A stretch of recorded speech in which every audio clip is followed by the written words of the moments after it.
evening, ladies and gentlemen. We're going to start August 15th meeting. We're going to have the call to order. We'll have the invocation by Commissioner Keller, the Pledge of Allegiance by Commissioner Grogan, then we'll have a roll call, and then we'll get to the order for tonight. Everybody please stand. Heavenly Father, we gather here tonight to ask a blessing for our commission on the decisions they need to make tonight.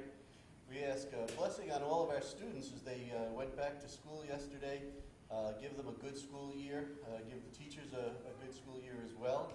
We ask a blessing on all of our first responders for all they do to keep us safe. Please, Lord, keep them safe as they do their job. We ask a blessing on all of our citizens as they come back from vacation. Let them come back relaxed and have an enjoyable year going forward. And as always, Lord, we ask a blessing on our military. Wherever they are in the world, keep them safe and bring them home to us. We ask all of this in your name. Amen. To the flag of the United States of America and to the republic for which it stands, one nation, under God, indivisible, with liberty and justice for all.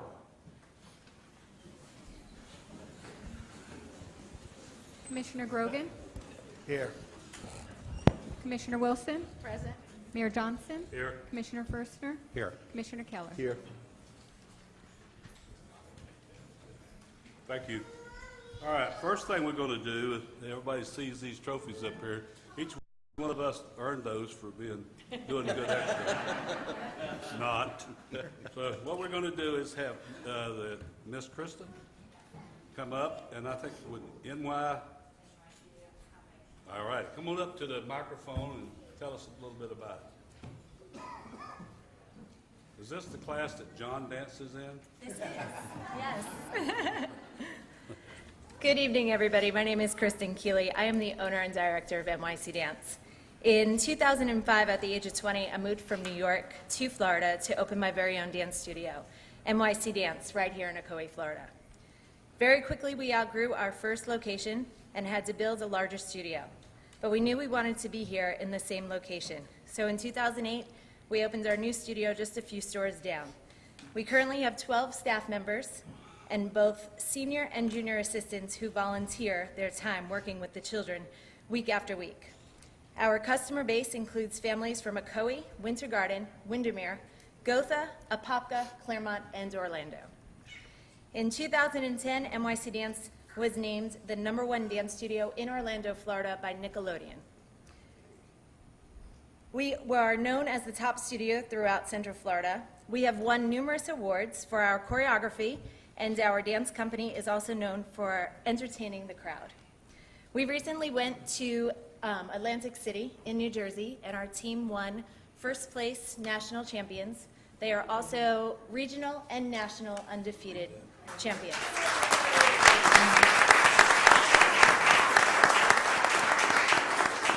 Our team also competed against other studios that were from Australia, China, and Canada, which is pretty awesome. I want to thank Ocoee for honoring us tonight and showing us off a little bit. And team, congratulations, and thank you for being a part of this with me, and on to season 13. Do you have a little? Yes, we do have a special video for you tonight to kind of show off our competition team.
Well, don't, Bring everybody up here for a picture.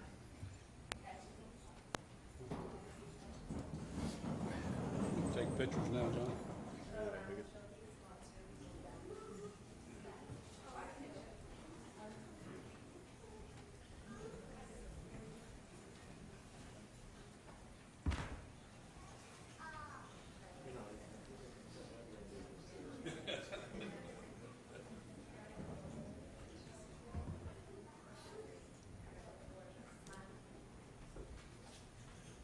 Good size.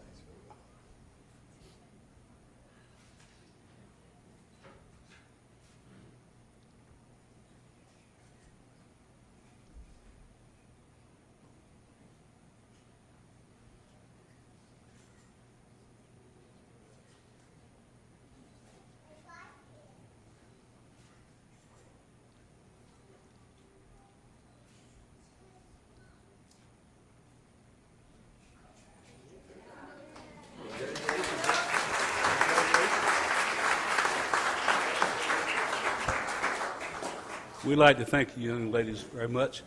Appreciate your efforts.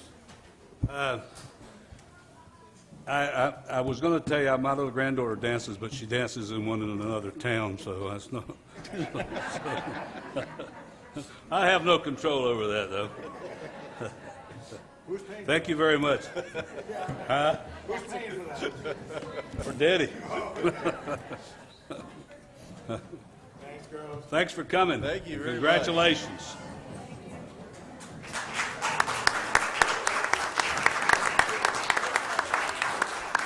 John said he was buying all of you dinner tonight, so have a good time. All right, we're going to have a proclamation, 9/11 remembrance by Commissioner Fershner is going to read it. Proclamation. Whereas the earth shook on September 11, 2001, from an assault on the United States of America. And whereas the democratic freedoms we all share were attacked by terrorists from afar. And whereas nearly 3,000 perished in the attack, with more than 400 of those being first responders who sacrificed their lives in an attempt to save others, all innocent victims of an evil beyond our comprehension. And whereas this loss of life and the savagery of the attack on icons of our freedoms have left few Americans untouched. And whereas we want to reach out to those families that have been sacrificed for the meaningless representation of a radical political view. And whereas our standard has been one nation under God, and we should stand up for our right and freedom with God's guidance. And whereas these terrorists must be shown what freedom means to Americans, and including the right to worship our God without fear of intimidation. And whereas, in memory of those we lost on this tragic day, we pray to never see a day like this again, and know that the American spirit can never be broken, and the unbreakable spirit lives on today in the courage of the first responders who safeguard our city each day, and the patriotism that lives on in the citizens of our great community. Now, therefore, the City Commission of the City of Ocoee, Florida, proclaim that September 11, 2017 be known as a day of prayer, remembrance, and rededication to patriotism and love for our country that will be recognized forever. Further, we ask for the divine intervention to help with the hurt of the personal losses so many of our neighbors and friends have experienced. And finally, we ask for God's guidance for the leaders of our country to make the right decisions in responding to this demonistic atrocity. In witness thereof, I unto have set my hand and cause the seal of the City of Ocoee to be affixed this 15th day of August 2017. Rusty Johnson, Mayor. You want to bring down the fire chief and the assistant chief for the police and go out and present that and let's get a picture. Thanks, guys. Hang on just a second.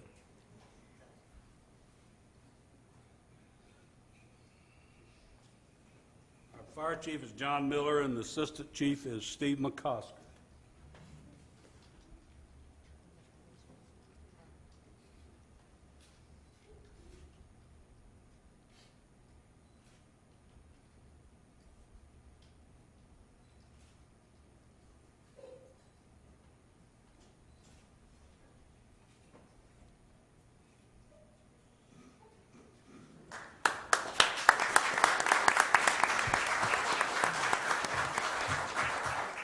Maybe we can get another one made up also, where you can have one at each place, main house and at the police station.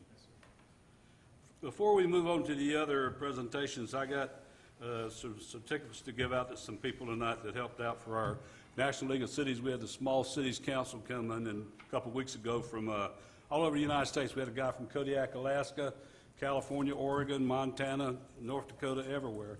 So it wouldn't have been for the staff of the city, we wouldn't have been able to get anything done. So I want to have Sherry, all of them come on down and stand there behind the podium. We'll call out their names.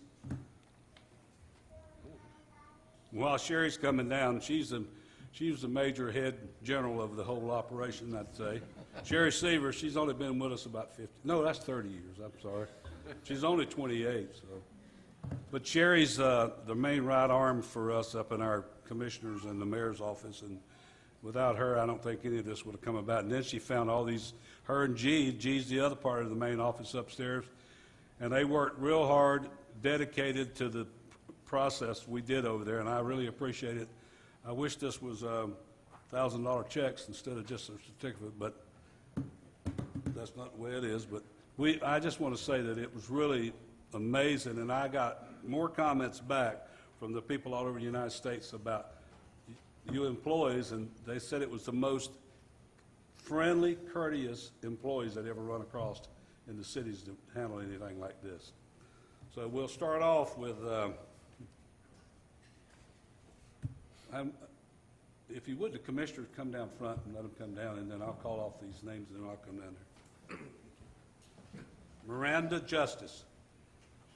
She works for the Utilities Department, and I think she's probably Charles's right-hand person also. Did a super job. She's also taken over and running the golf tournament for us for Founders Day. Here, look. Hang on to them, and then we'll give them out. Yeah, we'll take pictures in a minute. Carolina Vaca. This is another one that come in. She's one of our newest employees. Great worker. Hang on, let's go. Mark Johnson. Mark works as the Assistant Recreation Director. He teaches me everything I know.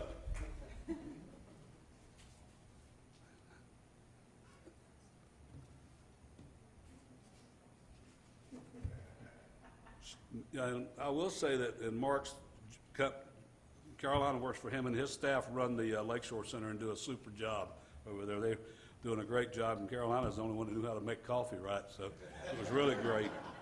Steve Krug, Public Works Director. His crew is always available, always helping us do anything we need done. And here's Margie Rivera, who's another one of our employees that's been with us a long time, that started moving around. She's an excellent. She also took up, and the gentleman from Kodiak, Alaska, brought his 2 children with him, and she just kind of took over and took those children around everywhere and kept them occupied. And we really appreciate that, Margie. Deputy Chief Sama Placencia. Did I say that right? Where'd she go? There she is. This is our, some of you don't know, this is our new deputy chief. She's been here probably, I guess, a year now? Close to a year, but she is the most active person to come into a new town that I've ever seen. I was leaving the meeting one night, I'm going to say this, and I was one of our meetings, and it was amazing. I was heading through town going home, and there she was after our meeting, riding behind the buildings, checking the locks on the buildings in our little town, which is an amazing thing to see. So that's that.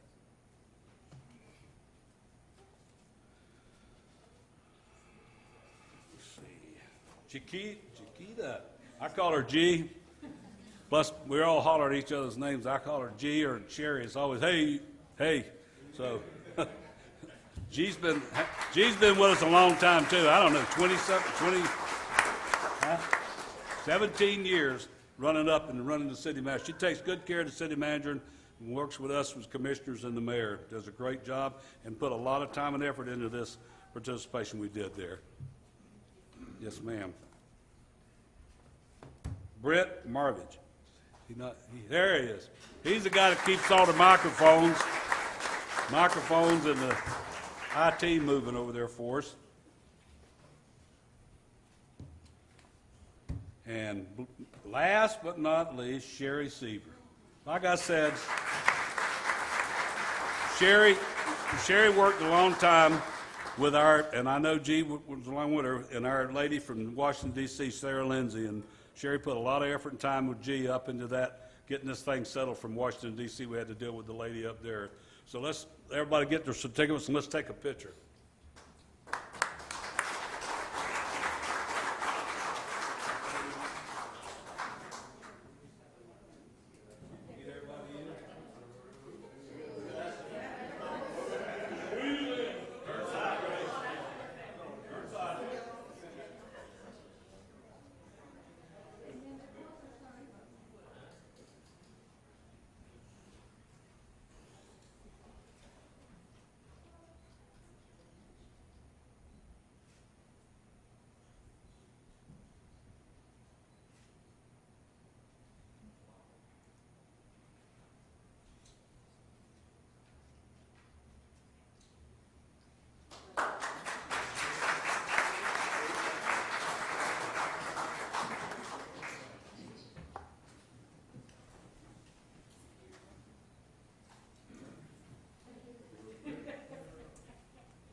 Real quick before we start the other part, I will tell you the small cities is the 50 cities in the United States run up for the whole United States. All the cities you think about, these big cities, but the small cities are the 80% of what the National League of Cities for all of the United States. It's small cities.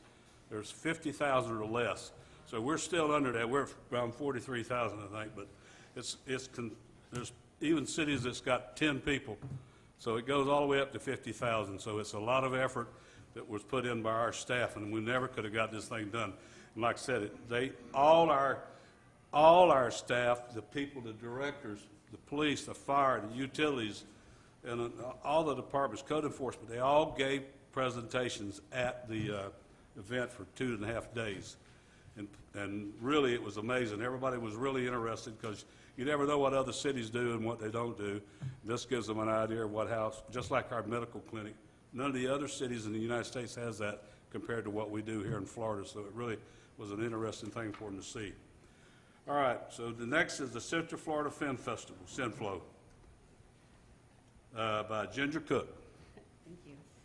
Good evening, I'm Ginger. I'm the Deputy Director of the Central Florida Film Festival, and I appreciate this opportunity to share some of the highlights for this year's 12th Annual Central Florida Film Festival, which is going to be held at the West Orange Cinemas Labor Day weekend, which is September 1st through 3rd.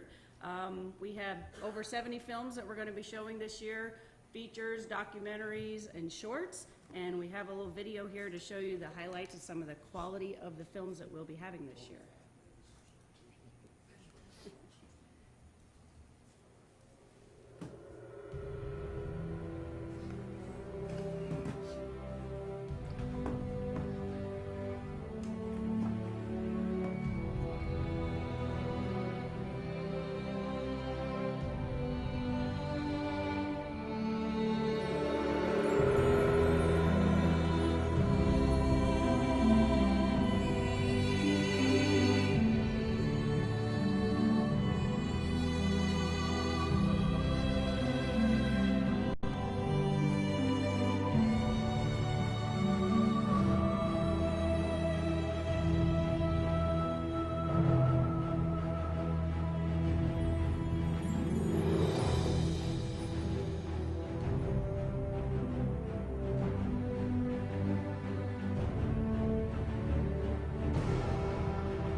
can see, we've got a really good lineup for features and documentaries and shorts. Our special guest this year, we're having Robert Carradine. You all might know him from Revenge of the Nerds, so we're showcasing Revenge of the Nerds. He's going to be available to do a Q&A, and he's going to be doing a Q&A and doing a meet and greet and signing autographs. We also have John Ashton returning again, who was in Beverly Hills Cop that we showed last year. This year we're showing Midnight Run that he was in with Robert De Niro, so he'll be available for meet and greet and autographs and such. And then we also have a special fundraiser that we're doing, and it's going to be hosted by Lee Merriweather. So some of you may know her as Catwoman from the Batman movies, and she was in the show Barnaby Jones. So as you can see, we've got some really wonderful guests showing. We've got movie watcher passes that are available that are our day passes. Check your local paper. There's a $10 coupon that'll be available for that, as well as we've still got a lot of a few of our VIP all access passes, definitely worth their weight in gold. So check those out. Our website is centralfloridafilmfestival.com. We hope you guys will come out and support us. We definitely always appreciate the city support. We always have a fantastic event. It's Labor Day weekend, September 1st, 2nd, and 3rd at the West Orange Cinemas, centralfloridafilmfestival.com. I think that's it. Thank you. Thank you. Thank you. How many years has that been now? 12, 12. Yeah, good, great, Can I just say something at this point? yes. I would like to thank Bob and Ginger. It's a wonderful program. I hope that a lot of our residents can go to it. I know it was a tough sell the very first year you came up here. Haven't forgotten that. But it is a wonderful weekend. My husband and I have both enjoyed coming for all the last 9 years. And it's just a lot of fun, and you meet a lot of interesting people and a lot of great shows. So please think about this for Labor Day weekend. It's a wonderful event. And thank you for filling up the Fairfield Hotel. I understand that that's totally booked. Am I right? Is that booked? Hotel in Fairfield, Yeah, It's booked. Fairfield then is sold out, and we've already sold about 11 or 12 at the Redwood Inn. So we love to hear that too. We love to see It'll be people, packed. we love to see people coming to Ocoee, so thank you very much. You bet. We'll see you there. All right, will. thank you. All right, next we'll have the Charter Review Commission final ballot titles and summary by Chairman Mike Hopper and Assistant Attorney, City Attorney Crosby Collier. You want to introduce who's with you too, Mike? I will, All right. as we go through We're going to set the clock on you. it. Yeah, okay. It might be a few on that one. This is a long one. Might be more than setting it once on that. We're good. As they're working on that, good evening, Mayor, Commissioners, City Manager Frank. I'm Mike Hopper, the Chairman of the Charter Review Board. Before we get started, I want to take a minute and recognize a few people who played a major role in the success of this board. One being Melanie Sibbets, our Assistant Attorney, Dana Crosby Collier, and a special thank you from me to Paul Rosenthal, who's helped me through this process. It's been a process, and I commend y'all for selecting Paul for the facilitator. Now, I'll give you an overview of the dates and times, along with the introduction of the rest of the board. Then the Assistant Attorney will provide you with the final ballot, titles, and a summary. The Charter Review Commission convened every 10 years, Section C-59 of the Charter. December 6, 2016, 5 Charter Review members and 2 alternates were appointed. The Charter Review Commission meetings dates are as follows: October 26, 2016, November 16, 2016, January 18 through June the 21st of 2017, and we had our public hearing July the 19th, 2017. The members, myself, Mike Hopper, Cheryl King, Vice Chair, Milton West, Dennis Murray, Richard Griffin, Fred Bonham, alternate, Harrison Grogan, alternate, and Paul Rosenthal, moderator. Excuse me, so I'll take it from here. I'm going to go ahead and run through the, we had ended up with a report that consists of 8 ballot questions. So I'm going to go through the questions with you and just give you the background on how we came to the conclusion of recommending this to the City Commission. And then we will, Mr. Hopper and I will stand for questions if y'all have any on these proposals. The first question came from city staff. It came from the finance director, Mr. Briggs.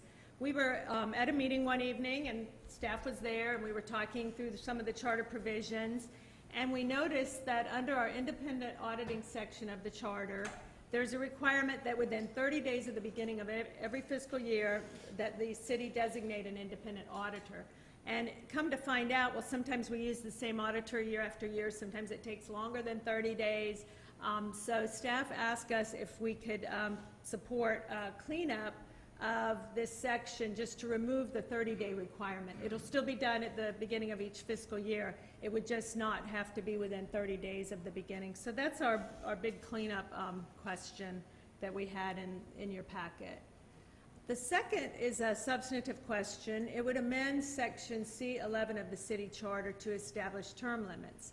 It would allow each member to serve 2 full terms in office, the office being your specific office. For example, if you are the District 1 Commissioner, your 2 full terms would be in that office. They need not be consecutive. However, you know, you could run for mayor and vice versa. So upon looking at the calendar and the dates, and we know that we have an election coming up in 2019, there's you know, a number of elections coming up, we recommended, Paul Rosenthal and I recommended to the Charter Review that they begin the 2-term limit thing in 2022 for the mayor, District 1 and District 3 seats, and 2024 in the District 2 and District 4 seat. That eliminates the need for someone to run for office and then serve 1 year and then have to run again under this proposal.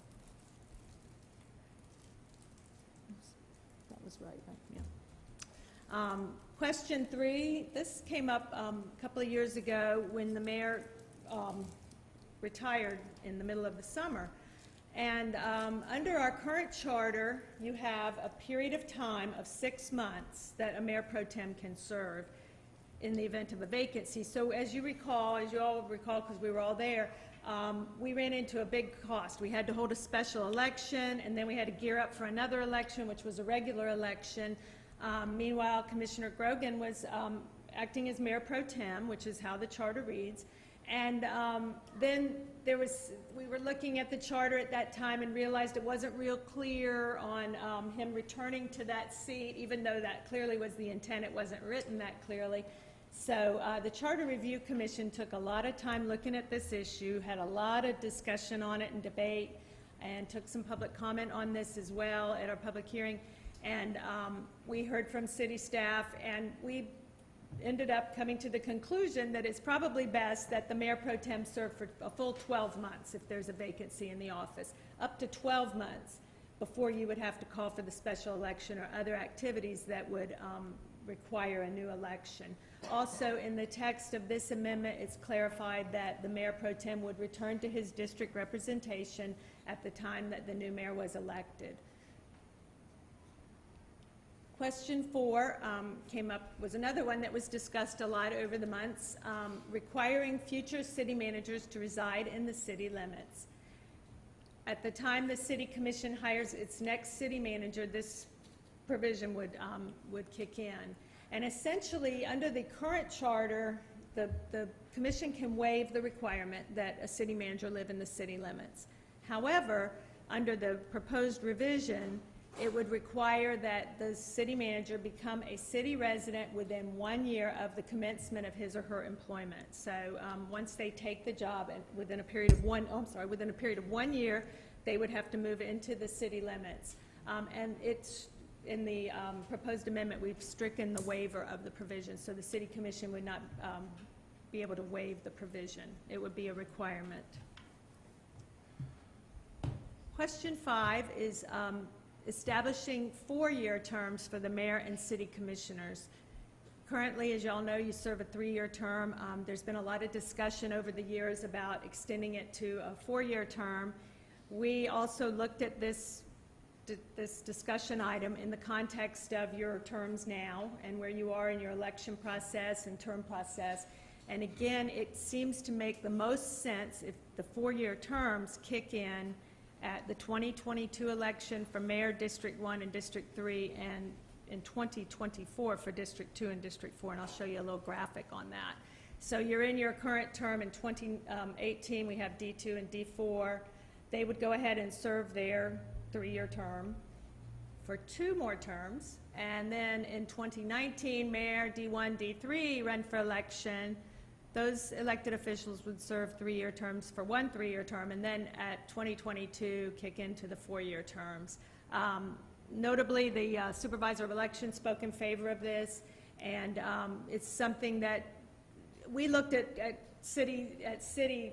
We looked all over the state at different city charters and different city provisions, and it certainly is not out of the ordinary to see a 4-year term limit. It's consistent with the other elections that go on in the even-numbered years. So that's recommendation number 5. Recommendation number 6, this is a complicated recommendation. It requires a little history on why this recommendation came up. In 2010, the charter, the current city charter, was amended by an approval of the voters to require the Charter Review Commission to enable them to put questions directly on the ballot. And this is how they do it in Orange County. But unfortunately, cities, the state law that regulates city charter activity, 166.031 of the Florida statutes, does not allow a Charter Review Commission to put a question directly on the ballot. So we looked at this from the very beginning. It was something that came up, and you all received a memo on it earlier this year. And we started saying, well, what are we going to, what would we recommend? What's consistent with the will of the voters in 2010 when they said that they wanted Charter Review to be able to put questions directly on the ballot? But the state law requires either the commission enact an ordinance that puts the question on the ballot, or a petition of the voters come in and they give an ordinance that will put a question on the ballot. But it does not allow for a Charter Review Commission to do that. So the Charter Review Commission spent a lot of time, a lot of discussion, a lot of meetings. We talked about this, looked at a lot of different ordinances from charters from around the state. And finally, we had a couple of different options. Well, actually 3. We could go back to the way that it was until 2010, and that is that the Charter Review Commission recommends the changes to the City Commission, and then you all make your comments and bounce it back, and then eventually adopt an ordinance that puts the questions on the ballot. There was a provision in the couple of South Florida charters that required the City Commission to adopt an ordinance. The Charter Review Commission sends the ordinance to the City Commission, and they will adopt that ordinance without any revision. However, of course, the City Commission can place their own questions on the ballot as well. And then the middle ground between the two was is how the city of Tarpon Springs does it, and that is that the Charter Review Commission submits its ballot questions to the City Commission.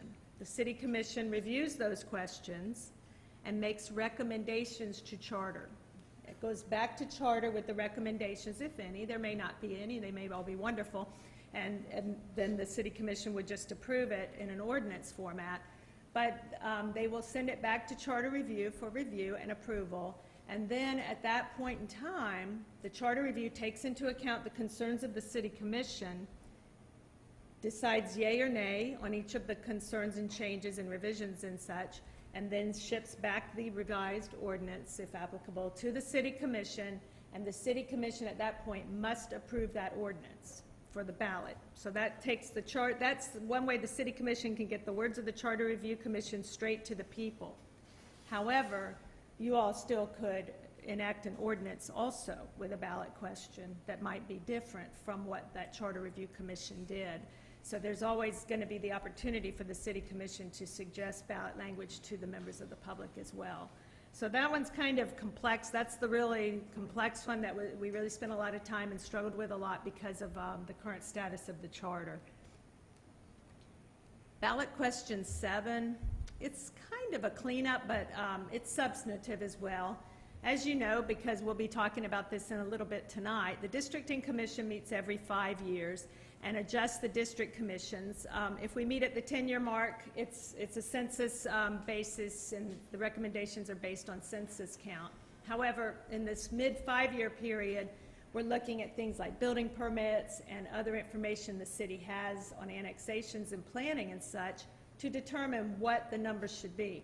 And we've been working in redistricting for a long time, looking at numbers and looking at boundaries. And the Charter Review Commission happens to have a common member and said, you know, this is something we probably should do every 10 years. It costs the city a lot of money to do this every 5 years. It's something that we probably should just recommend the charter be amended to require it every 10 years. And notably, most cities and counties do it every 10 years. In fact, Ocoee is the only city I'm aware of that does it every 5 years. So it makes sense to adjust your boundaries every 10 years instead of 5. It'll save some money. It's a good recommendation from that standpoint. Another issue that we stumbled across in the charter, in the redistricting this time, was absences. And with only a 5-member commission, you know, you need all your members there all the time. So Charter Review suggested that the City Commission appoint 2 alternate members and also provide that if a member misses 3 meetings, then he or she would be replaced by an alternate. And that makes really good sense because you're looking at maps and you're looking at numbers, and every month it's important that you as a member be there. So to have alternates be required to attend as well and then be ready to step right into the shoes of a member if the member drops out was a really good recommendation of the Charter Review Commission. So that's ballot question 7, only relating to the Districting Commission. And upon review of this great idea, Paul and I said, you know, this is something we probably really want to think about suggesting be done with districting and charter review. And that is, you know, have this process in place. If a member misses 3 meetings, that an alternate will step into its place. Mr. Bonham is here tonight. He was on charter review. He was an alternate. He was there at every meeting and very involved in the process. Had a member dropped out, he would have been ready to step right into the shoes of that member. So this ballot question 8, which is, I'm sure you'll be glad to hear the last one, is one that would establish alternate 1 and alternate 2 on both bodies and require removal after 3 absences. So whether the 10-year redistricting or not passes, this one also would change the makeup of your charter review and district commission. So with that, Mr. Hopper and I are available, and Mr. Rosenthal's here as well, so we're available to answer any questions or provide additional information. And if you're happy with the recommendations of your Charter Review Commission, then the next step would be for us to bring an ordinance to the City Commission to approve these ballot questions so that we can place them on the ballot in the next election. All right, Commissioner Keller? Well, just one question, and this was on number 5. I know we are looking at going to 4 years, which I like. I think that's a good idea. My concern would be, and I'm actually wondering if the supervisor of election brought it up, is do we want it in the even years or the odd years? And the reason why I ask that is one of the questions that had always been an issue with having a November election was the fact that the ballot is too large. And not that we're looking to move the election, but the state legislature for the last 2 years has put in a recommendation to move all of the elections back up to November. And I believe they're also looking at moving it to the odd years for the cities and the counties. So would it make sense to us with that on the horizon and not having to pass a ballot issue only to have it overwritten by the state a year later? Would it make sense to move to the odd years now? I know that I don't know if 19 and 21 are too quick, to be honest with you. Since with an election in 18. That would give the year of 19, and that one would go out to 23. And then the 18 election would be for 3 years until 21, and then that would go to 25. And that would be my only, that's the only one that I have an issue with. And to me, it would save us a bit of restructuring should the House and Senate decide to change it. And just to also state that the supervisor of election did say that the sooner the better. He was very clear on that. He loves the idea of the 4-year terms, and he said, I understand why you would say 2022, 2024, because we're in an election cycle now, but the sooner the better. So it's certainly something that I know he would be pleased with. That was addressed. Yeah, that was my, like I said, that was my only question. I don't know if you can revisit that or if it's too little too late or what, but that would be the only thing that I would suggest a change. And we envisioned doing this process like we would have done it in past years because of the fact that the Charter Review Commission cannot simply put a question on the ballot to bring it to you all, have you all discuss what changes or revisions you might want, and then if necessary, take it back. Something like the year it begins probably could be done in the ordinance without having the Charter Review Commission. You could definitely, we could take it up again as a body, or you all could just suggest that change in the ordinance, because you're going to be adopting the ultimate ordinance anyway, and then it could be changed in that ordinance. So I don't know if the clerk has anything to add on that as well. What you said was correct. Yeah, I think that would work either way. We could do it either way. Definitely, the Charter Review Commission had a lot of discussion on 3 years versus 4 years. They liked the idea. They wanted, ultimately voted for the 4 years. So that was really the bottom line. Yeah, absolutely. If you want to expedite it, the ordinance, I think, would be the best way to go. I mean, you can handle that. I mean, if it goes back, it's just another scheduled meeting and, you know. Yeah, just thoughts, but yeah, since we do get to it, I can bring it up when we get to that point, I suppose. And we could, just to let you know that our ordinance needs to be completely finished and translated and everything by January 19th. So we're looking at, that's when the qualifying period begins. So we were looking at getting the ordinance finalized by the end of the year so we could prepare it for the supervisor. All right, Mr. First. I just need a point of clarification. Do the term limits begin in 22 and 24, or do they begin in 19 and 21? Under the current proposal, that's a good point. It was suggested that they begin in 22 and 24 as well. If the dates are changed to the odd dates, then we would have to do a conforming date change to the term limits as well. That's a little more substantive as far as how that would play out, the term limits, when it would start. Yeah, that's true. If you do decide to move it, then we probably have to have another meeting. Yeah, I think if the two things are something the City Commission is interested in pursuing, the odd-numbered year terms starting sooner with the term limits, the 4-year terms, we would also recommend you probably send that back for further discussion with the Charter Review so they can discuss how they want to implement the term limit as well. Thank you. Yeah, we can do that if you decide to change it, we can do that just have another meeting and take care of that through the Charter Review instead of having a big debate, with you guys. So we'd be happy to do that. And then we could prepare a report back that could come back. If you want to make that change like he suggests, then, but this is what we're suggesting to you guys. Okay, Commissioner Wilson. Yes, thank you. I don't seem to have any issue with any of the changes that you made. I see that we needed some of these changes. They were very important to have done. Commissioner Keller, the only thing I'm going to say regarding your question is they've tossed that around 2 years, 2 terms, I believe, out there that they've tossed that around, talking about changing our elections, putting everything in November. And wouldn't that require a change to our charter at that point anyways? Because the charter says that it's the second week of March.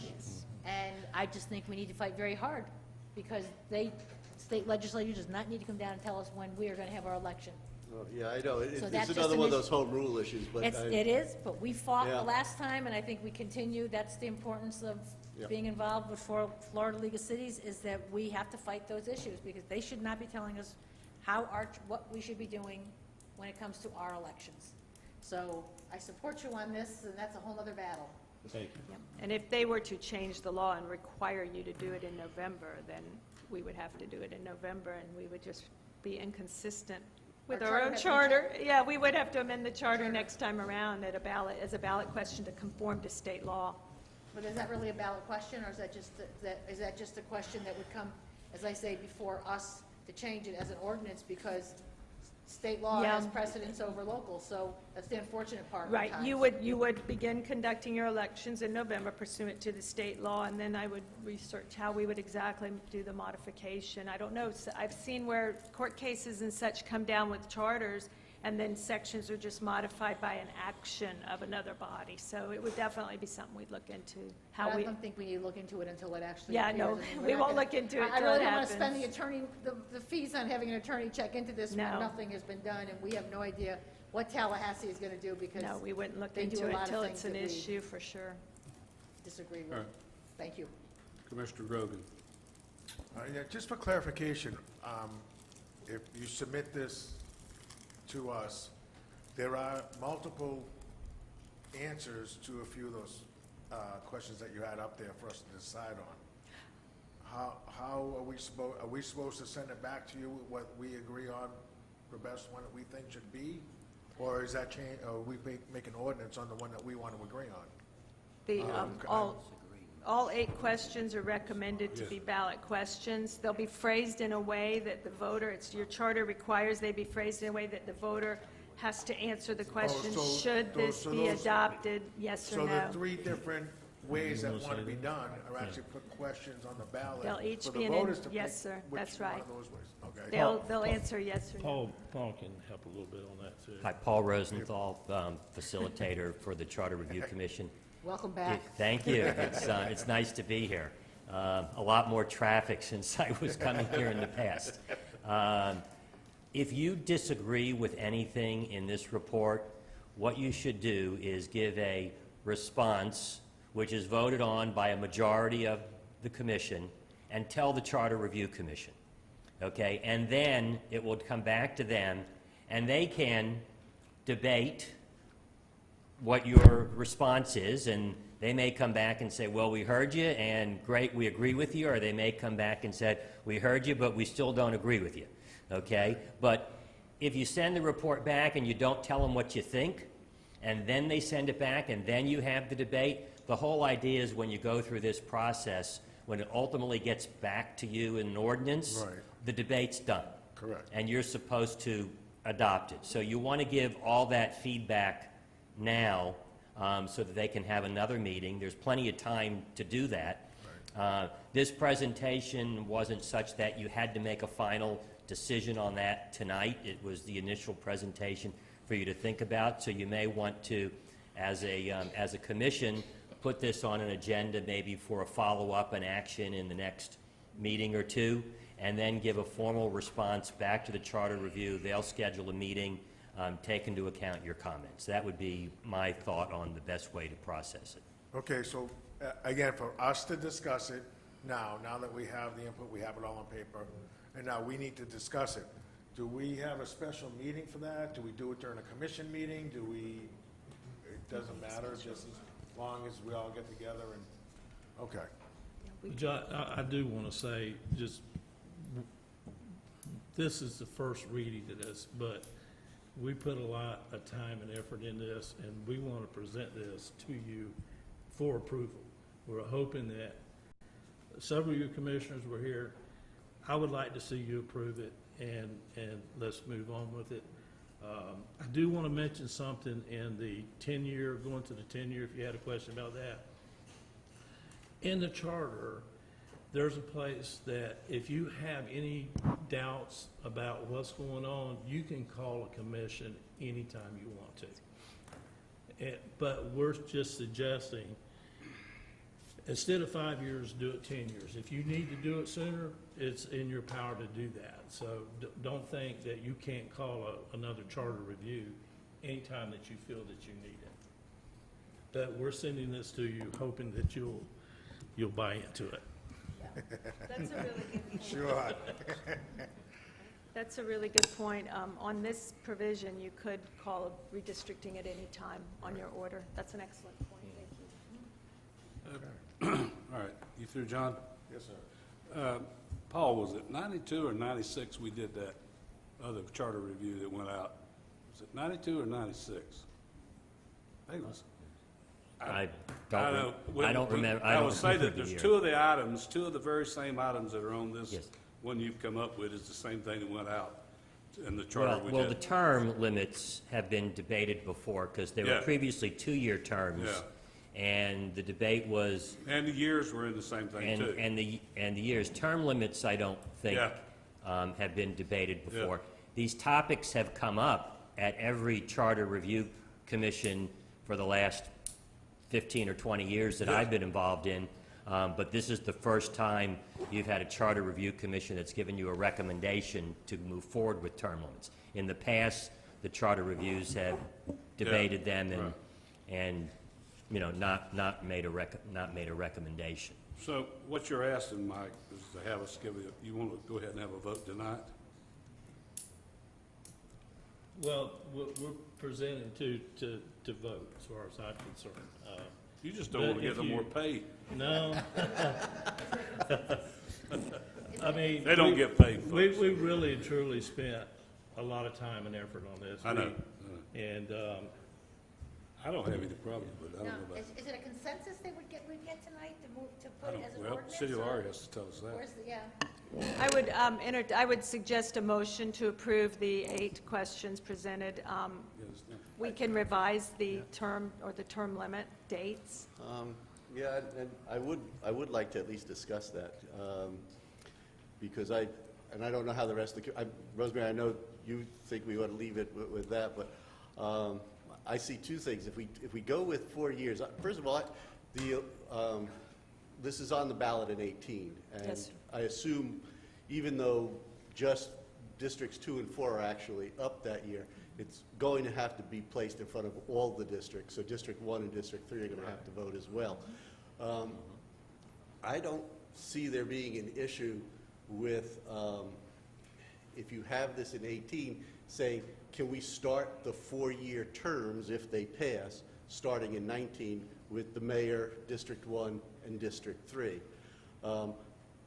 You're starting it a little bit earlier instead of 22. That doesn't mean that you have to start the term limits at that time. The term limits can still be out in, instead of 22 and 24, I don't know, maybe that becomes 21 and 23 now or something like that, depending on when the 4 years are. Maybe it's 23 and 25 or something like that. But I think you could do something like that so that you could still leave the term limits out there where you have them, just move them back a year, basically. But I think if you go with with doing it in the odd years, one or the other, we still can have our elections in March. I think you don't lose that. You get to the 4-year terms a little bit sooner if people want that. B, you can still have them in March. And C, if the legislature does make a change, you're already in the position and you don't have to worry about it.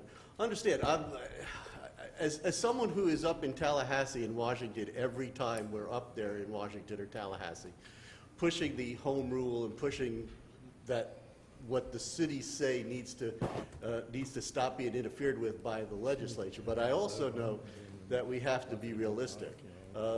And that seems to be gaining more and more momentum, as from what I'm hearing in the legislative committee meeting, the Florida League of City legislative committee meetings that I'm going to. So it would probably make sense, one, to start the 4-year term sooner. I don't know why we give you another 3-year term and then we'll say, okay, there's a 4-year term. Let's just go to 4 years starting with your next election in 19. And then because ours are at 18 and you didn't know it, starting in 21, that would be when you would be the end of our 3-year term. That would be when you would start 2 and 4's 4-year term. So I think moving it up, I think, helps, and I think putting it in the odd, that would put it in the odd years then, and I think that would probably do us better in case the legislature follows through, and even if it's not. Now we're just having it, and we still have it in March, but it's on the odd years, and that makes it consistent instead of going from odd years to even years, the way we are doing right now. So and I'm open to what everybody else thinks. I'm willing to make the motion that we change it starting in 19 for the 4-year term, starting with districts 1, 3, and the mayor, then changing the District 2 and District 4 to 4-year terms starting in 25. In 19. Well, 19, and so starting, when you run the next time, your next election would be for a 4-year term instead of a 3-year term. And then in 21, we would go from a 3-year term to a 4-year term. So that would be what I think would make the most sense. All right, real quick, Commissioner First. I agree with what Commissioner Keller is saying. It makes sense to me. And, you know, regardless of what the state comes down with the odd or even years, that would be fine, starting in 19, rather than waiting until No matter? No, it's 22. fine. Either way is fine. Okay. So it looks like we have a consensus that we go with Okay. what Commissioner So Keller was talking about. I'll make a motion to that point so we can All right. vote on it. Well, if you would, before you make a motion, can I just tell you what we had in mind on that? Yep. We just took your elections into account Yeah. and tried to make everything simple, fall in line, serve out your terms, and then, Well, I think at this point we would, because the terms are up in 19 for the mayor, District 1 and District 3. So that way, instead of having another 3-year term, just if we want to go to 4-year terms, let's start sooner than later. And instead of waiting until almost 22, just start it in 19. It's a new term for them anyway. They're running anyhow in 19. For us, because it's 18 and we haven't approved it yet, you wait until 21, and then District 2 and District 4 comes online in 21. And- Commissioner, does your motion I'm go- have the term limits also term- starting earlier, leaving them No, on I'm the not grid? changing the term limits. Okay. I'll let you go back and debate. My suggestion would be, you're probably going to find it's going to be 23 and 25 now instead of yeah, it works out. 22 and 24. Would probably be where you would change to keep things the way you have it now. So I don't have a problem with keeping that out in the future, but I would just change when we start that. All right. Motion made by Commissioner Keller to that. So, there a second? I'll second. Motion made by Commissioner Keller, seconded by Commissioner First. No more comments? Let's vote. Motion carries unanimously. Can we ask you to make a motion to change the term limits to 23, 25, so that we don't have to go back as a charter review, and then we'll just move those out? I'll make the adjoining motion then on the term limits to move it to 23 for the mayor, District 1 and District 3, and 25 for District 2 and District 4. Moved made by Commissioner Keller, seconded by Commissioner Grogan. Any more comments? No more comments, let's vote. Thank you. Unanimously. All right? Thank you. Wonderful. We'll see you soon with an ordinance then. All righty, thank you very much. Well, thanks, Paul. Next, we're gonna have the, let's see, we're gonna bring up the Human Relations Diversity Board, Chairman Crown. I wanna make a couple comments when we get started here. I want to welcome everybody for here tonight in the city of Ocoee. I understand that many of you, some of you have traveled from out of town to be here tonight. We want you to know you're welcome, and our honored guest. We limit our presentations, but instead of 10, I'm going to make it 15 minutes on the presentation. I know Bill likes to talk a long time, so I had to watch the time limit. Hey, Bill. But,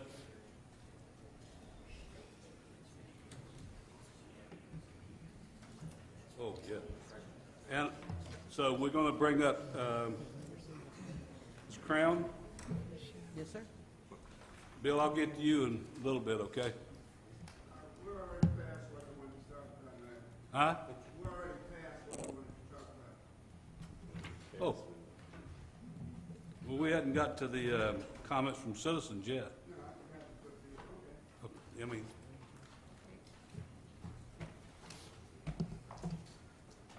all right.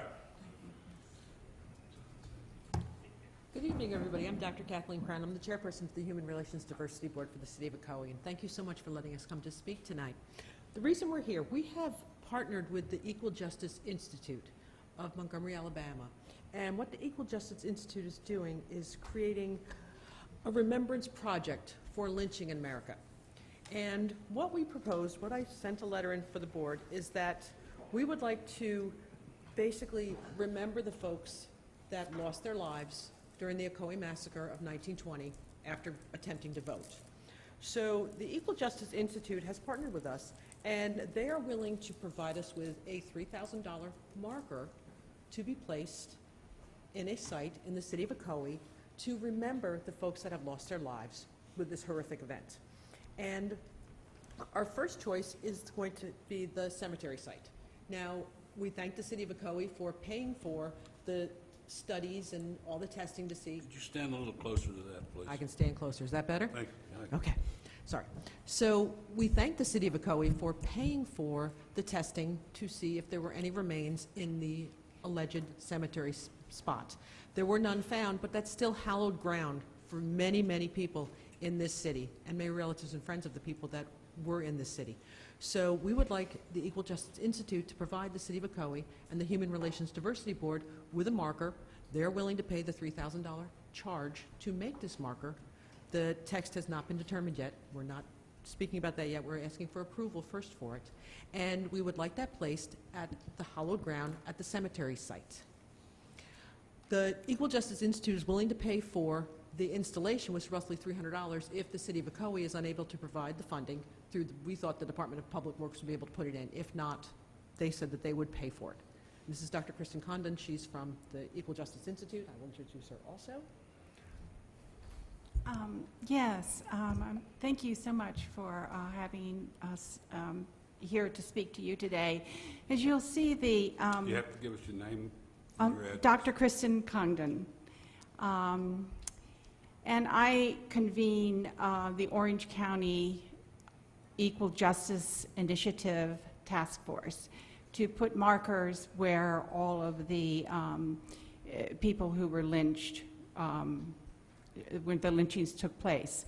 And you can see that Orange County had, according to the Equal Justice Initiative, 33, the most in Florida lynchings, the 6th most in the southern states. The EJI asked if we would start with the Ocoee massacre, and we are asking for a marker to be placed at the cemetery, which is a very appropriate place, and also a second one to be placed in a more visible site at Stark Lake. Also, EJI is opening 2 museums in Montgomery in 2018. One of them will be from slavery to mass incarceration, and the other one will be a lynching memorial. We are requesting permission to collect soil from the lynching sites to place in jars that would go to the museum from slavery to mass incarceration. We are also asking EJI for duplicate jars for an exhibition that we have proposed to the Orange County Regional History Center. And we hope that we will have approval of that next month. They are agreeable as to the need for an exhibition on this event. They want to know if we have enough artifacts for it, and I think we've done a good job to be able to have those. Definitely. Oh, thank you. So this is a picture of what the jars look like at the Equal Justice Institute Museum. Basically what it is they're mason jars, and the soil is collected from areas where there were lynchings actually occurred. And I'm not helping it here. So that was our third choice. So I was the going to first say, you choice- may do a better picture doing the back of the EGI pamphlet. Right, Yep. on the backside. And there's a nice one too. I was going to say. So, and the way that they would be listed for the city of Ocoee, because we do not know the names of the victims, it would just be listed as victim number 1, victim number 2, and the EGI is listed as 32 victims had occurred. Whether that is the actual number or not, that is what their perception is, and that's the number of jars they would like to have to be in the Orange County Museum and to be in the Equal Justice Institute Museum. So we're not debating the number. Yes, sir. But if you're gonna put 32 in there and say they're from Ocoee, because there's not 32, is what the history says, which I don't have a problem with what we have and what's done through the history and reading back through the stuff. But if I would discuss this with Bill Maxwell the other day in a meeting, because if it's got to be shown where it's 32. You said 33 in Orange County. That's not 32 in Ocoee. Correct. Right. So, I mean, I wouldn't say not to have them on 32 jars saying Ocoee. You know what I'm saying? Yep. We'll was talk about it some more, but right. Definitely. That I was. just want to make that clear. And there are conflicting reports, but that's the number that the Yeah. EJI has gone with is 32 lives lost Not in Ocoee. in Ocoee. No, ma'am. We can have that You have discussion to- further. You got to show that. And I'll read it again in a minute, but I'm not against what we're trying to do. I'll tell you that the young lady sitting out there that I spent a lot of time with her father, I have a lot of respect. From the time I was in about the 10th grade in high school, I was under his tutelage and listened to him over the years. And if there's any person in this area that was ever here, he was the one that was for all equity that could be. And I stand to this day for what he says. And there's nowhere that shows 32 people in this city. There's no problem. We know what the process was and what happened here 99 years ago or whatever it was. And we want it to be, we have no problem to recognize that. But it's got to be the truth. It's got to be the reality. 33 in Orange County could be. Even the one that was for here was in Orange County. So, You're referring to July Perry? yes. Yes. So go ahead. Yep. So our biggest thing tonight, the first thing is to get approval for a marker by the cemetery. So that would be the first thing. The second thing, we would like to have a second marker that the HRDB, the Human Relations Diversity Board, would pay for by Stark Lake. Because there's so much information on the internet that says that so many people ended up in Stark Lake. And that was my first personal introduction to why I got involved with the Human Relations Diversity Board, was because I did not know anything about the city of Ocoee when I moved here 6 years ago from New York. And I had some friends in New York, they're like, have you looked at the history of Ocoee? I'm like, nope, might want to look it up. And the first thing I saw was really troubling, and I'm sure it's not true, but the number had listed, the article I read said that there were hundreds of people were put in Stark Lake after being murdered, killed, lynched, somehow, no longer alive. And we know that there's so much stuff on the internet that is not true. But that was my first taste of the history of Ocoee. And that has stayed with me these 6 years. And the Stark Lake is such a public place where I've mentioned it to the board, it's like, I don't want our students, our kids to go to college and not know about our history. We have become a global community. We send our students to wonderful colleges. We're becoming a huge business entity in Orange County. And we're going to be one of the biggest cities because we're growing and growing and growing into such magnificent things. But we need our children to be so prepared for the future. Knowledge is power. Knowledge is how we move forward. Knowledge is how we move in the past. There's a saying, it's called tikkun olam. It's an old Yiddish saying. It means repairing the harm and fixing the world. And this is what we're trying to do with the Human Relations Diversity Board and the Equal Justice Institute, is repair the harm and move forward. That we go in a positive way, that we become an entity that we can all be continually proud of. and deal with our past and move forward as a diverse, working together community. And that's our hope. Before you through? Sure. Bill, do you want to talk now, or you want to wait? You got something else to talk about, right? Well, I mean, you've still got 5 minutes left here, so if you want to come on up. Come on, Bill. I know you're not going to let a good minute go to waste. I gig him a lot. I like him, though. Mayor, Commissioners, I am William Maxwell, a 22-year resident of the city of Ocoee. And the topic that Doctors Crown and Congdon are working on right now is one that was passed on to me, of course, by my dear and departed friend, Lester Dabbs, and that was the African American Cemetery. As such, we pursued it to the point that we're really on the threshold of success right at this point in time.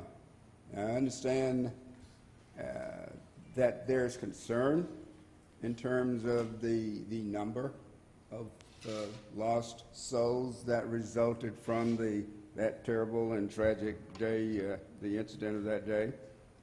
And I believe that there's ground for compromise that would allow us to move this forward in such a manner that we could meet an anniversary date that would depict a decade in which Mr. Dabbs began to move forward on this project. That was 7 November 2007. And the most conflicting part of it, I believe, is related to numbers. And I've made a recommendation to the board to forward to EGI to say that in lieu of unsubstantiated numbers, via empirical research, via fact, that we utilize a term of an undetermined number of African Americans were killed, giving credit, giving honor, we're telling the story, and we're moving it forward to comply with those terms that Dr. Crown so elegantly expounded on.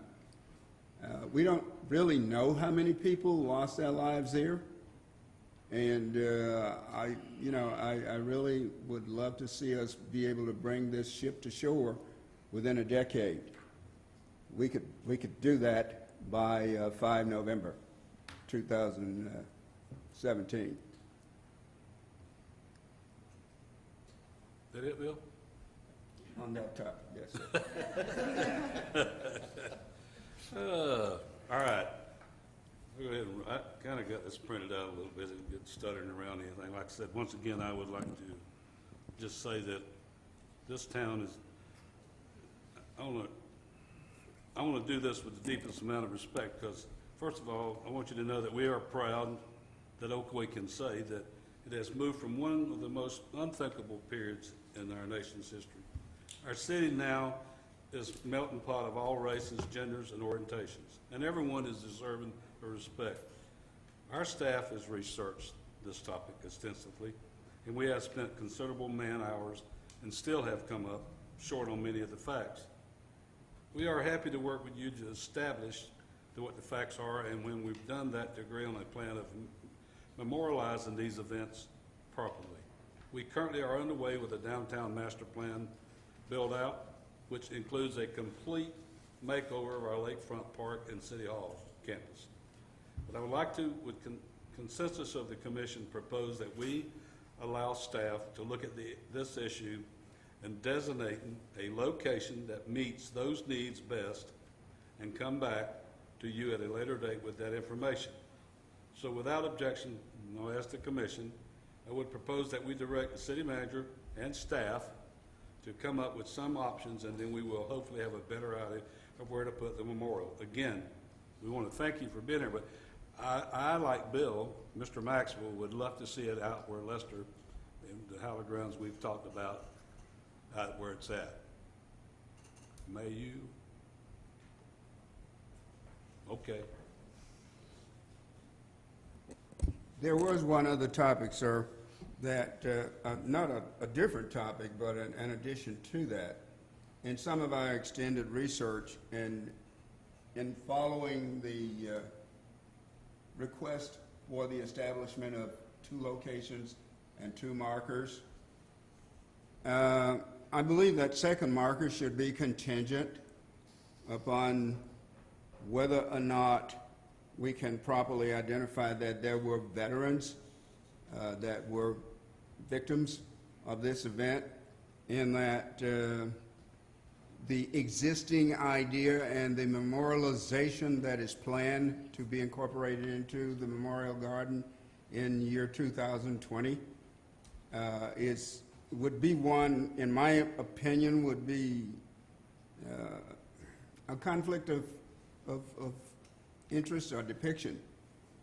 Because we're talking right now about veterans who served the needs of this country in wartime. And I don't see that it is fitting to incorporate items from the alleged massacre into that memorialization without determining whether or not there were not victims who were veterans.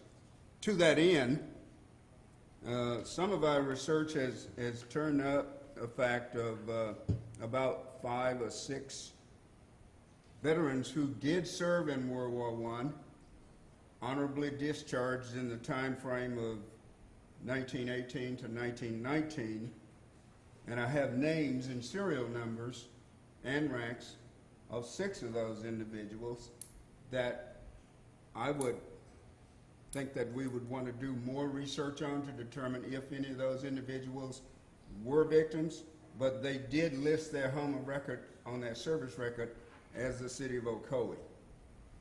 So that would be the condition on which I would suggest we consider the incorporation of a marker into the memorial if we can verify that any of these individuals or other individuals not yet identified were victims of the massacre. But if they are and they're veterans, Bill, there's no problem with that. I mean, but we have no memorial for World War I. We have none for Vietnam either. You know that as well as I do. I've been working on that a long time. So the only one we would fit into would be World War II. So that's even way after that part. So we need to look at that too, because there is no World War memorial for one there. Yes, sir. What I really am asking is that we leave an option that if we do identify during our research that these and some other individuals who served turned up to be victims in the incident, that we leave open the option of establishing some type of memorial recognizing them as veterans of the United States. I just said that's fine, but you have to have it for what year. That's what those memorials are set up over there as war. Each one of them is a different set. They've even got one for Desert Storm, if I'm not mistaken, over there. Right. But they're set up different, Bill. So somebody'd have to get together and pay one to have a memorial for World War I put in. Would the city consider that as an option? I can't answer that. We'll have to look at that and study that when we're doing this. Okay. But we can do that. You got this on record, so she can send out the notes to the staff. Yeah. I'd like to please ask this board that all the information and all the research that you do, could you please forward that to our staff so that they have, whether they have that information already or not? I don't know, and maybe you have some different information? We have forwarded a great deal of information to Joy, right? And I had expected her to pass that on to you. We have a very extensive bibliography. We have the dimensions of the marker. Well, I mean the history, all the research that you've done and all the knowledge that you have now, what you're asking us to do, if you would please pass that along to our staff so that they can put all this together in making their decisions. And we can pass on some of it. It's, you're probably not going to want to read books and 100 articles, but we can certainly give you some of the ones that we respect the most by scholars, historians that are vetted by universities. We'll be happy to do that. But, Bill, if I'm not mistaken, aren't the memorials we have over there strictly for the ones that were killed in that ward? That's the right way, right? Yes. Yeah, that's what I thought. All right, yeah, all right.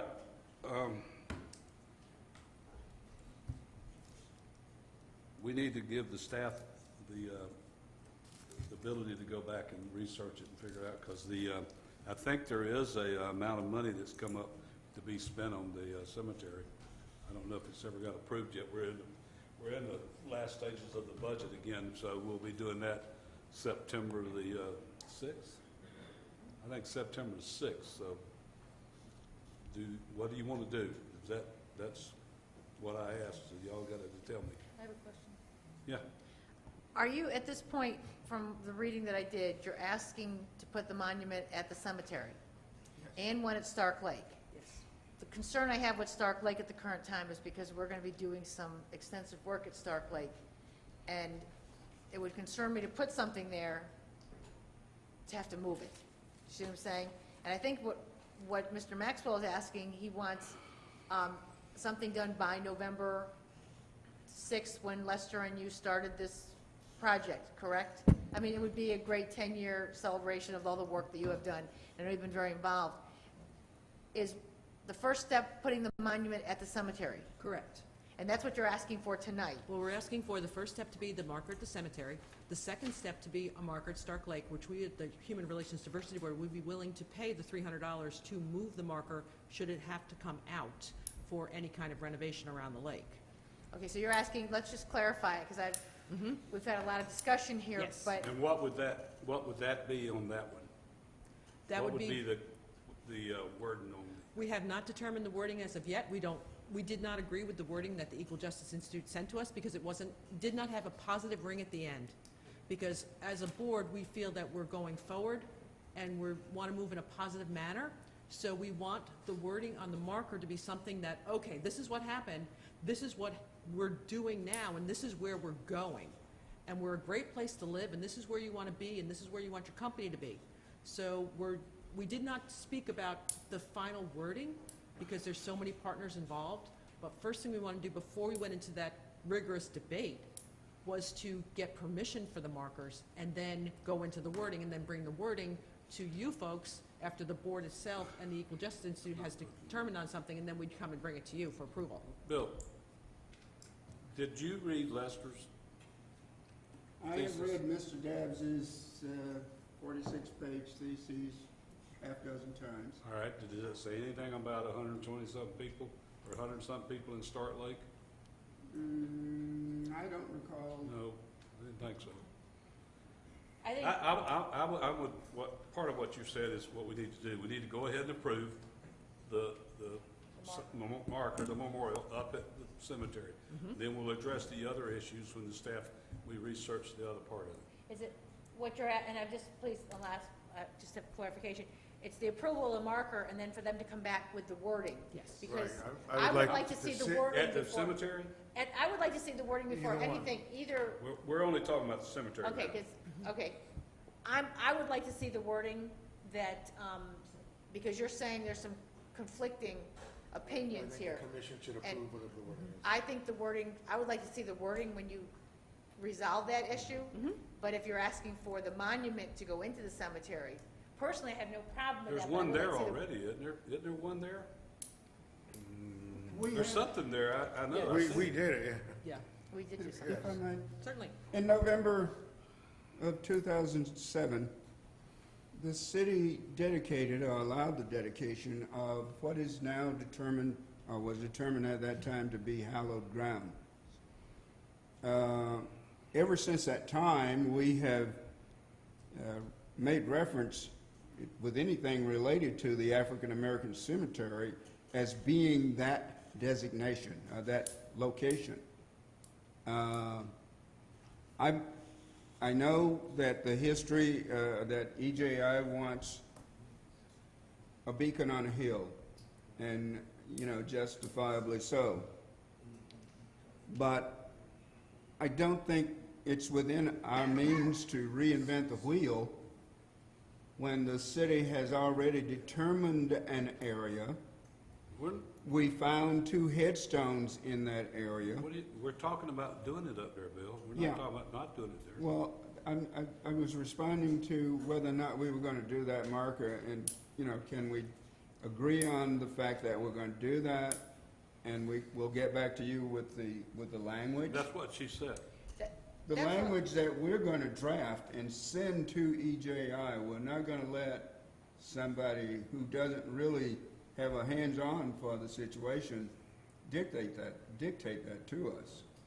We're going to, in conjunction as a committee, EJI/HRDB, send them a version that we believe depicts clearly that it tells the story, that it honors the memory, that it heals the wound, and that it does lend economic enhancement to the city.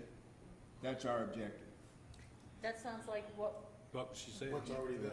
what you're saying is that sounds like, I mean, you much more eloquently said than I said it. Thank you, Mr. Maxwell. But I appreciate that, Bill.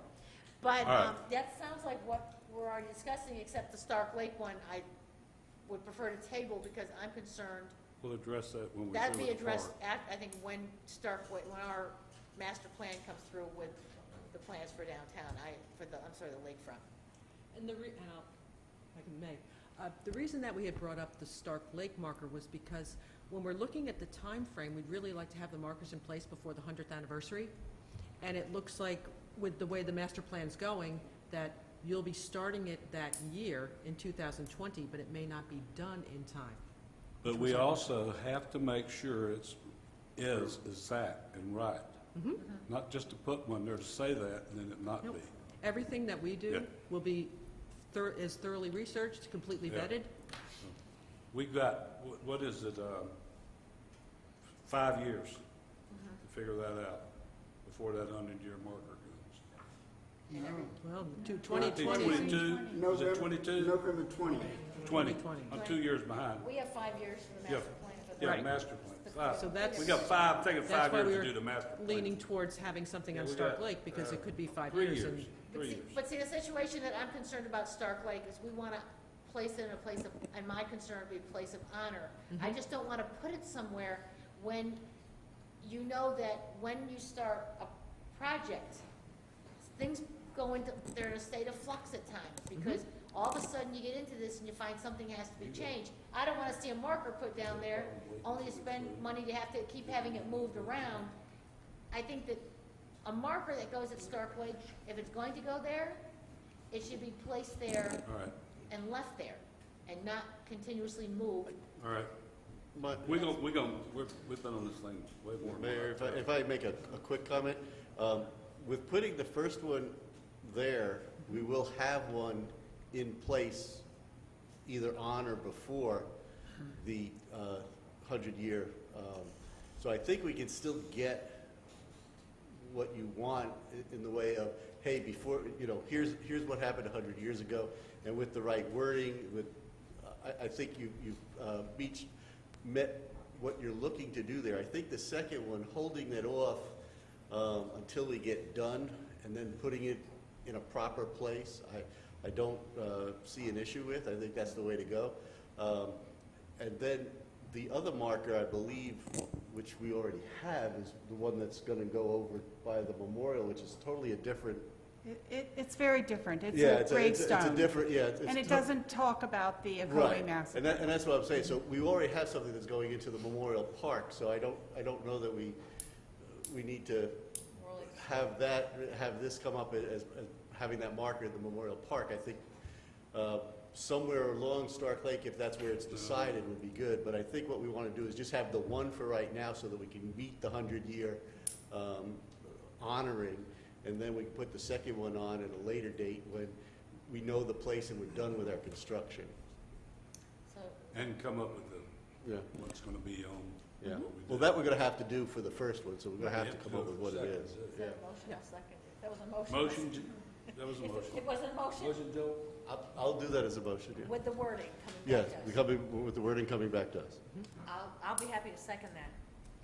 Motion made by Commissioner Keller, seconded by Commissioner Wilson. Any more comments? Any more comments? Let's vote. Okey-doke. Thank you. All right. All right. Comments from citizens and the public. I got one for a young man here. I'll go ahead and, anybody in the,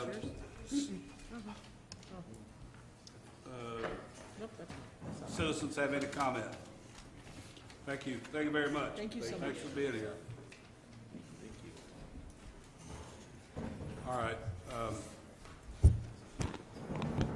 Marcus, would you come up to the podium, young man?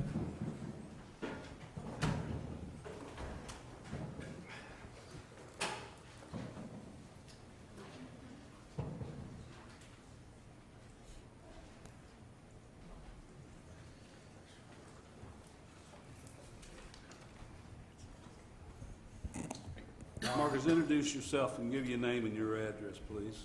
Hi, I'm Marcus Kippendorf. I live at 546 Palio Court in West Bay, like near Ocoee High School.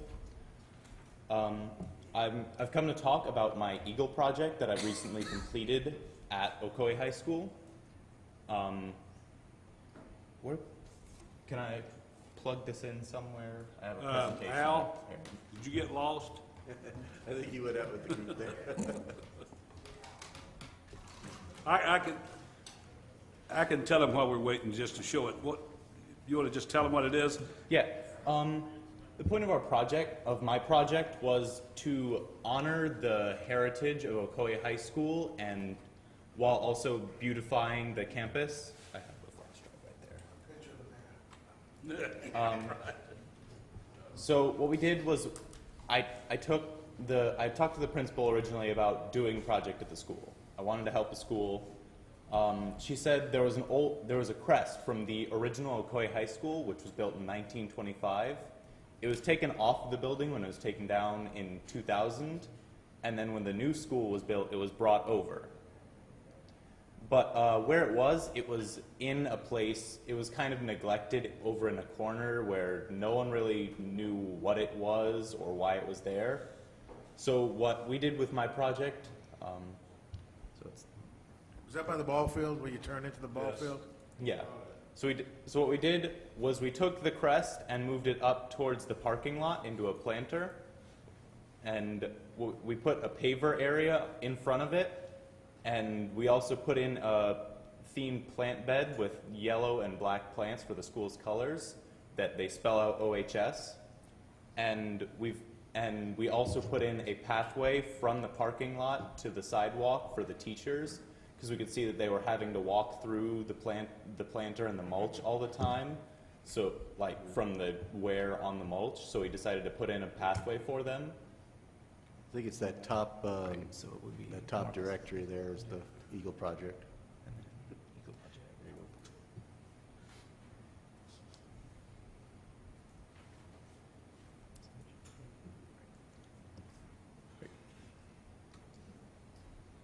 Right. So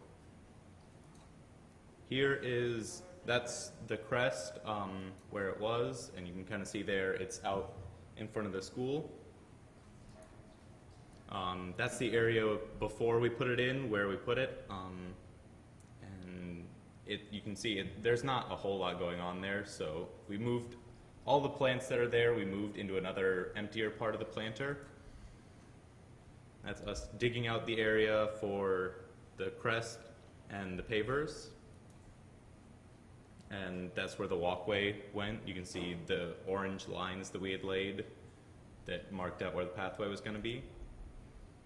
There's people moving plants from where they were to the area we transplanted them into.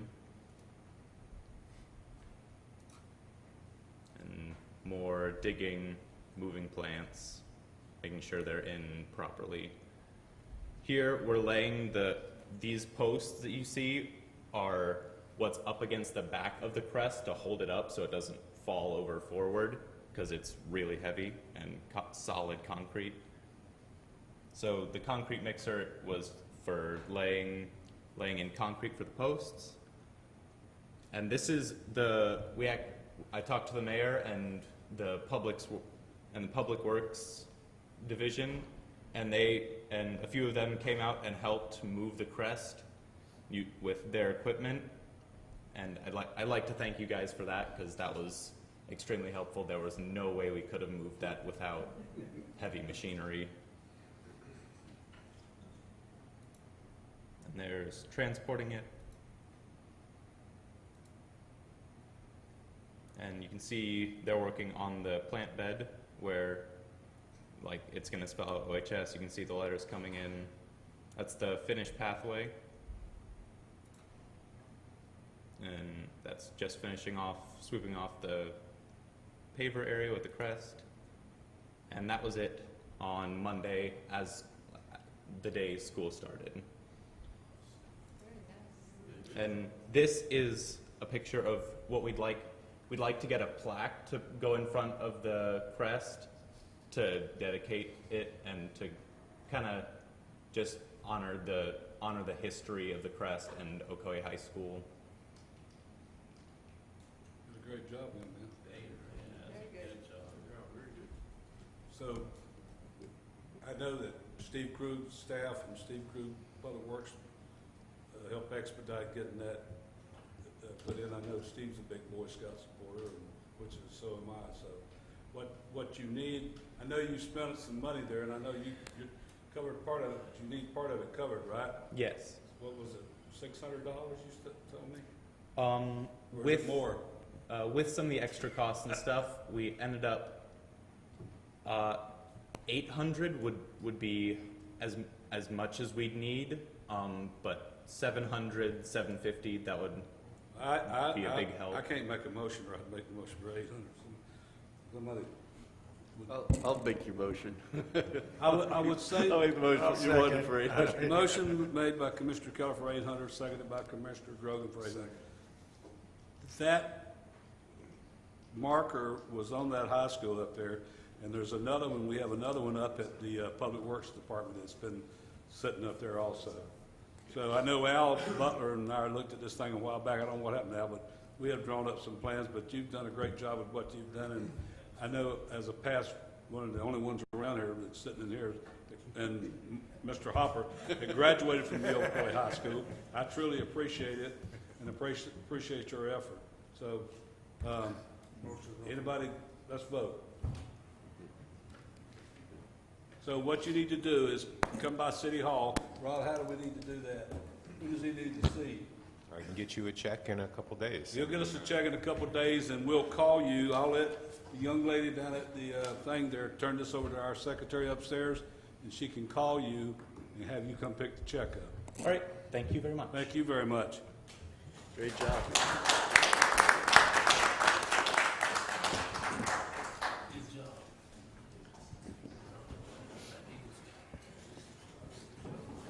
All right. Thank you again. Great job with it, man. Thank you. Anybody else? Nobody else from the citizens? All right. Bill, you got... All right. You've cut out a lot of your time now, so come on down. You talked a little too much a while ago. Uh-oh,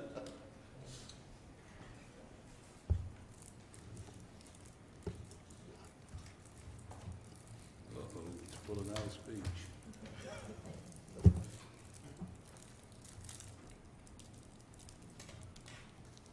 You didn't start the clock yet, did you, sir? Give me your name and your address. William Maxwell, 5 minutes on there. 558 Woodson Avenue, Ocoee, Florida. And what I've really come to you with is a topic of concern, not necessarily Bill Maxwell concern, but a topic that has been discussed among my peers, among my contemporaries, for probably half a decade or so. And until the Charter Review Commission convened, I believe, what was its last meeting, and I read the notice in the paper, I attended that meeting and raised my concern at that point in time, but was probably a little bit too late.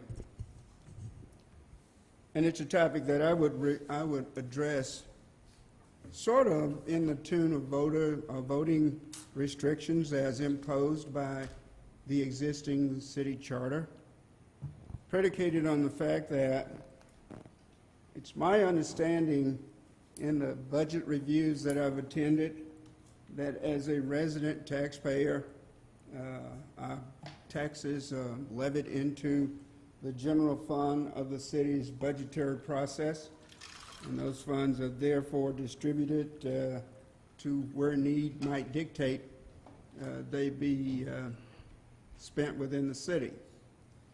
And as I sat and as we talked and consumed coffee and whatever, the question was, well, when we vote as an individual, why are we restricted in the areas, in the category of our voting? We can vote within our particular district that we happen to live in, and we can vote generally in the mayoral election.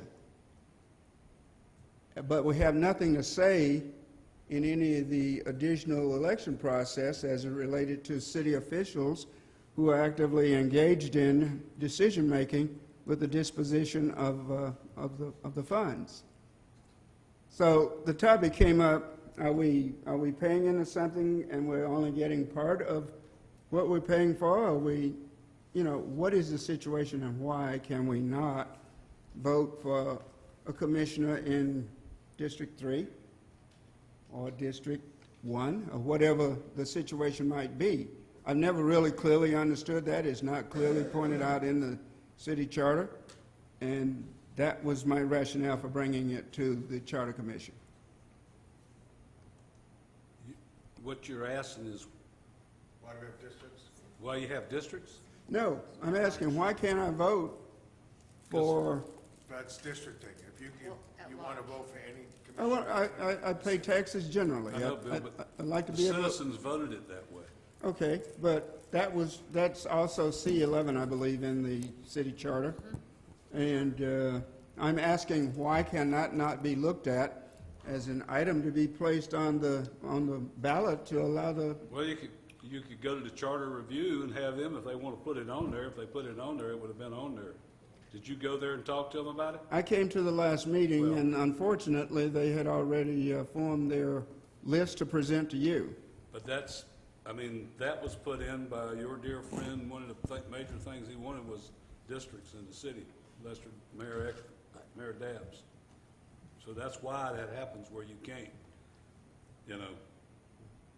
do it that way. I guess what I really was asking was, can we not take a look at it since we don't get another chance for 10 years? They'd have to go back and address it to them, and they'd have to come back. Paul's gone, so I don't know. Mike? I can speak a little bit on that. That was the very first thing that we talked about, was at-large voting. And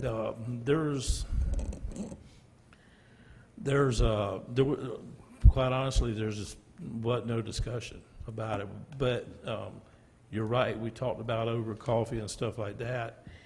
And that's the reason I brought that up. It was the first agenda item, and there was no interest in it. There are extenuating circumstances.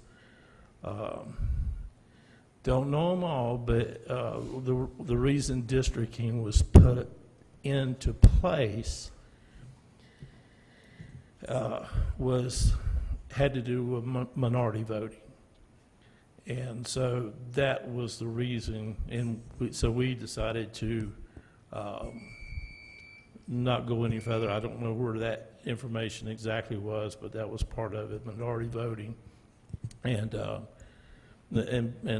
just there was no interest on our committee on voting at large. And I will add that one of the problems that used to be here in District, which is District 2, District 2 used to have 3 commissioners.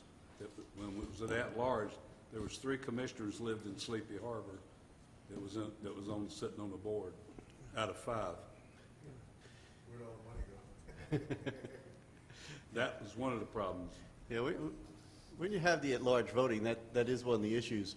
And I know there was a lot of movement in order to go to the separate districts because that gives one person one vote, and also got equal, that each district was equally represented. So I know that was part of why the districting. And as a matter of fact, I even remember a couple of years ago at one of the MLK talks after the parade, one of the, I forget who the speaker was that year, but he was talking about just how important it was that people have districts so that it would improve the chances of someone from the area getting elected. So it's one of those things that's it goes both ways, but I really do think you'll find that this gives everybody a true one person, one vote, and you don't have one part of the city controlling as you did in the past. And as was recently was a part of the problem up in Apopka, where you had almost half of their commission from one subdivision as well. So, All right, Bill. Can we not let the voters determine that? I think they They did when did. they went to districts. They did before.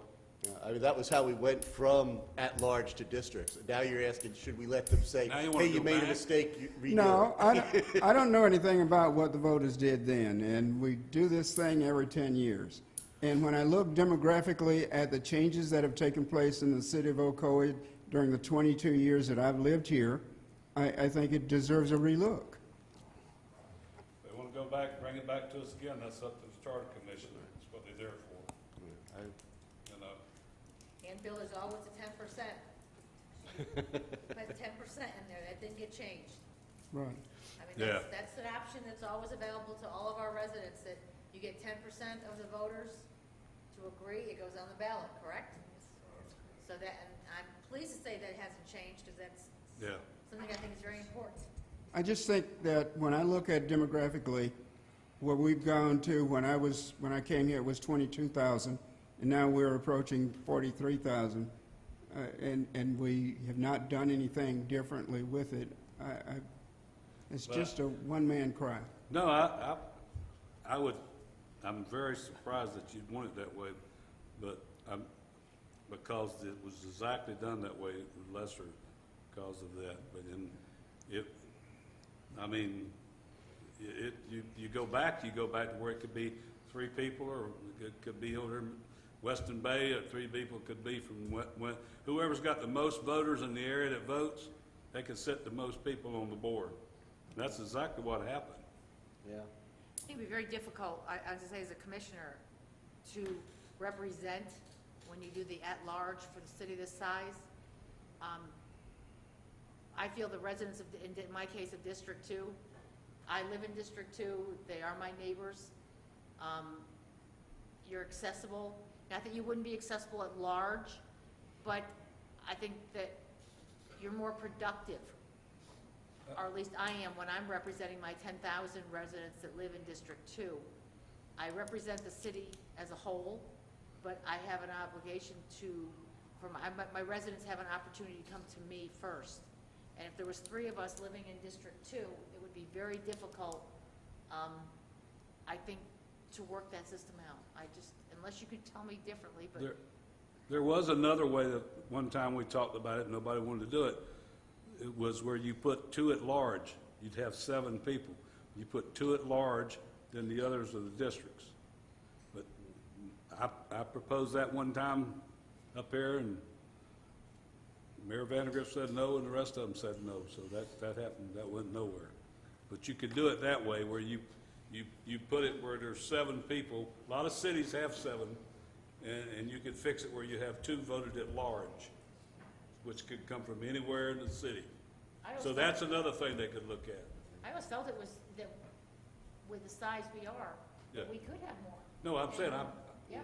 I brought that up. I don't know, Rod, do you remember it? Well, you know what, the old saying, remember, You don't want to remember it. it's, just because something didn't fly 5 years No ago recollection of doesn't that, mean Mayor, not at all. It can't fly now You because we see changes. could look at that too, Mr. Hopper. Listen, I don't want to be labeled as the guy who caused Well, a if you- problem, but No, but if you go to 5, which is 7 with 2 open, then you take Mr. Kiefler over to the redistricting board. You will never end. All right. We heard your comments. Commissioners, I appreciate Thank you, Bill. Thanks, Bill. All right. All right, I'm gonna close the public. Go to the staff. Thank you, Mayor. Have 2 emergency items this evening. You have copies in front of you. Emergency item number 1 is to create a new capital project, award the work, and transfer budgeted funds between a police cost center and a general government cost center to replace the security camera system at police headquarters building at a cost of $11,987. This wasn't anticipated in the current year's capital budget, but the camera system has malfunctioned. So we'd ask for your favorable vote on that. Where's that money coming from? Bill. Let me get the page. Let me get Wait up. All right. Anybody want to make a motion? We need a motion for that? Yes, please. I'll make a motion. Okay, I have a question. Second. Motion made by Commissioner Grogan, seconded by Commissioner Keller. Comments? Okay, well, I'm getting to this point now that they've identified 11,000 operating budget fund. Okay, sorry, I hadn't gotten to that. I just wonder where the money was All right. coming from. Okay. Everybody, no more questions? Let's vote. Motion's carried unanimously. Next one, Rob. Thank you. Emergency item number 2 is the approval of the Second Amendment of Emergency Ambulance Services with Rural Metro AMR. And we originally, I believe, had a 3-year contract with 2 one-year extensions. We've come to the end of that, and we need to renew this. What we're looking at, understanding what the commission is looking at over the next year or 2 with the budgeting process, another fire station, possibly doing transport. We think if that's something you did want to go into, it's something we could implement in the new fiscal year within 6 to 7 months. However, I asked the chief to talk with AMR, and we decided 13-month extension of the current contract makes the most sense at this time. So that's what we're asking. And I just want to say one other thing. We just received a letter today from AMR, which we'll have to bring back at some point in the future as they're being purchased by another entity again, which requires your approval at some point in the future. I don't think that's going to happen until the 3rd quarter of this year. So there will be another issue coming back for your approval. Hear a motion? Motion to approve. Motion made by Commissioner Wilson. Do I hear a second? Second. Seconded by Commissioner First. No more comments? Let's vote. All right. Motion carries. No more staff report? Last thing I had, Mayor, we just put copies of the districting commission's board plans in front of you, so you have your own copies to look at while you're discussing that item. Now, is that on for later on item 11? Yes, item 11. All right. Let's That's take it. a 5-minute break. Back at 8:15. 8:15.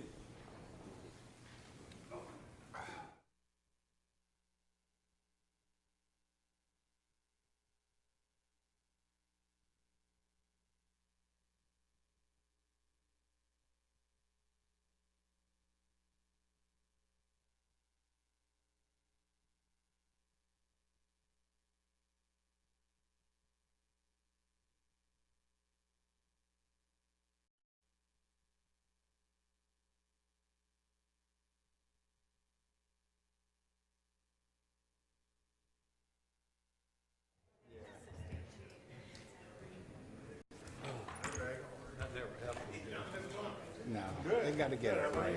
I saw Grogan up on the list of,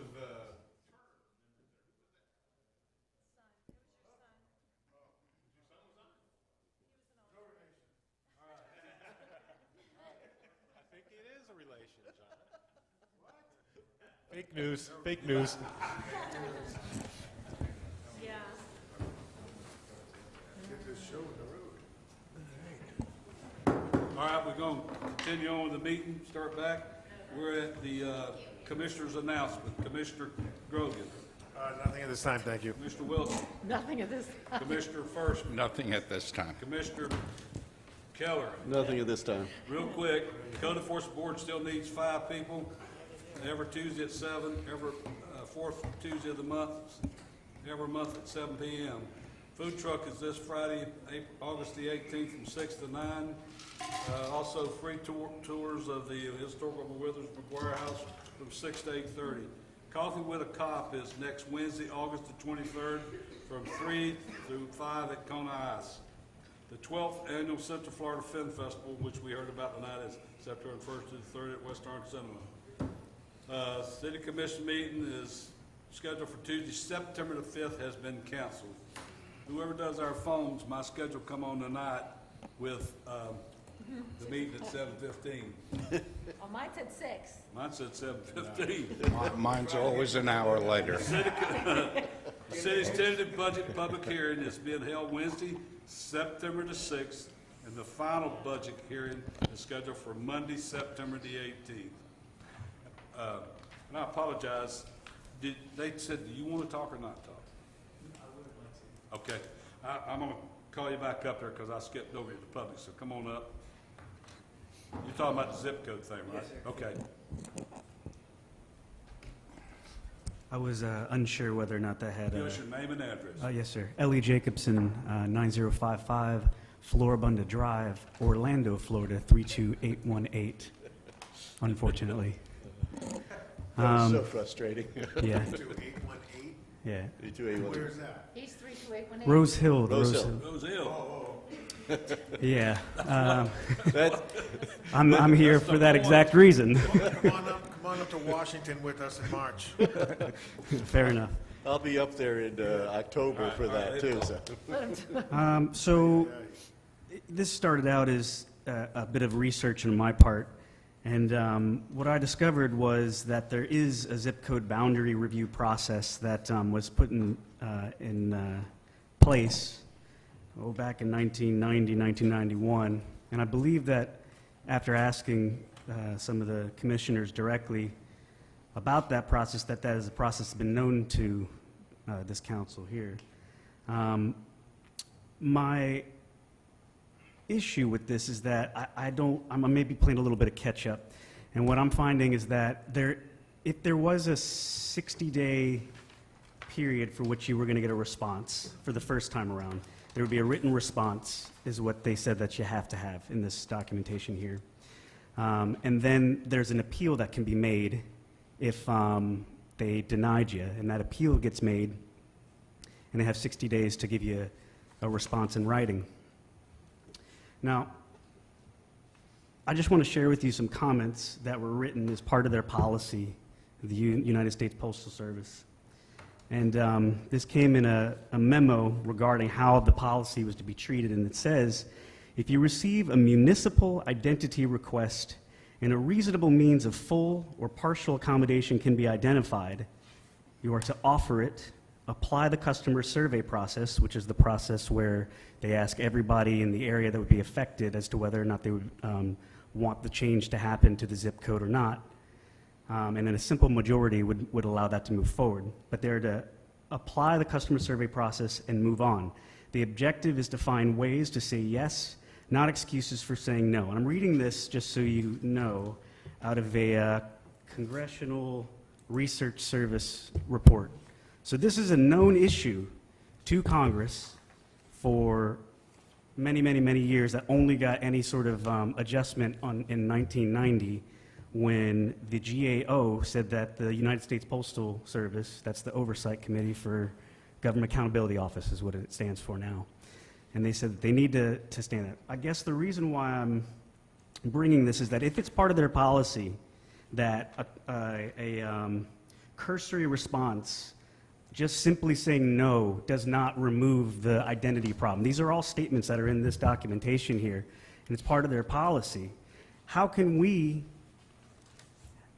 compel them to comply with their own policy? And I know that that's some of the challenge that you must be meeting right now, but it can't be enough that we only go after this and hope that a bill gets passed. I think that that's a logical step, and I think it's one of the things that we should be focused on, but it says even in here that it's only been approved one time. Occasionally, members of Congress will be asked to introduce legislation to force the USPS to establish zip code boundaries in statute. Only once has such piece of legislation become law, and that was in 2006, Auburn Township, Ohio, Hannah, South Carolina, Bradbury, California, Discovery Bay, California. And That was in 2006. So over the course since the thing's been done, it's been done one time. And I guess my concern is that if that's the only method that we're going to go after, that's the only thing that we're focused on, how are we ever going to count on something getting done? And I guess my request would be to have a plan in place to go after this situation. And I did a little research as well to find out that not only is the GAO, the Government Accountability Office, but also the Inspector General. And if you ask me, maybe I'm just seeing this in the wrong lights, and there's an attorney present that can tell me if I'm right or wrong about this, but it would seem to me that there's a policy that somebody in charge of enacting that policy is giving a cursory response, just no, and their policy is not to do that, and just doing it for whatever reason necessary. They don't want to be bothered. That sounds like an abuse of that position to me. And if I'm not wrong about that, then that sounds like it's the Inspector General's responsibility to help us through this process. And it also seems like it's a job for a congressman to help us. Those are my statements, and I guess my request is to find out whose purview is this part of our quandary. Who's responsible for this? I'm gonna let first, I'm gonna start with Joel. Congressman, ex parte, Joel Keller. Yeah. And thank you. We have gone through most of the process. Right now, we're up to the point where we are looking at getting a bill through, and that seems to be something that we think will happen. Interesting that it was 2006, which is an election year, and Ohio and California is two of the larger states as far as votes. This one that we're looking at right now encompasses Florida, Texas, Nevada, who's relatively small, but New York. And so 3 of the 4 top states as far as population, which means large voting blocks, are involved. Plus, Nevada is where the minority, if I remember right, that's Harry Reid, who's the Senate Minority Leader now. So that also adds a little bit of power. So I think we do have a good chance of getting it through. The other thing is, though, that is not our only option. One of the other things, and we're getting close to that limit, is what we were told at the time when it didn't pass after going through all of those other options, was you couldn't do another request for 10 years. At this point, I think we're 8 years into it. Can I just add, this is the process of getting the Postal Services says, oh, we can just say no, and then you have to wait 10 years to do it. Well, basically, up through there, yeah, up through. That's what you're saying, but that's if it's based on.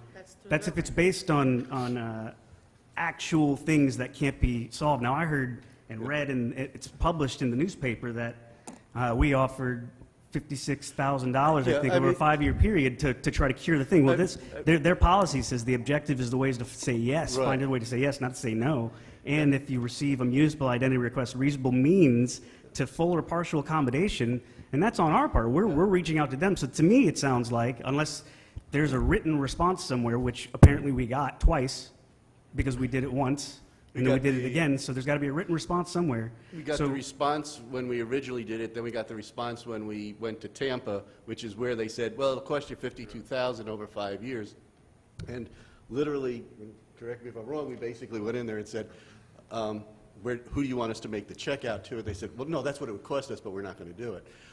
That's a cursory response. Is that not what that sounds like? It truly is. But at this point, and then after that, we went to Washington and spoke to, got the congressman involved, got them to bring the post office, and I believe it was the Postmaster General group. I don't think it was the Inspector General, but I believe they brought the Postmaster General group in to talk with us.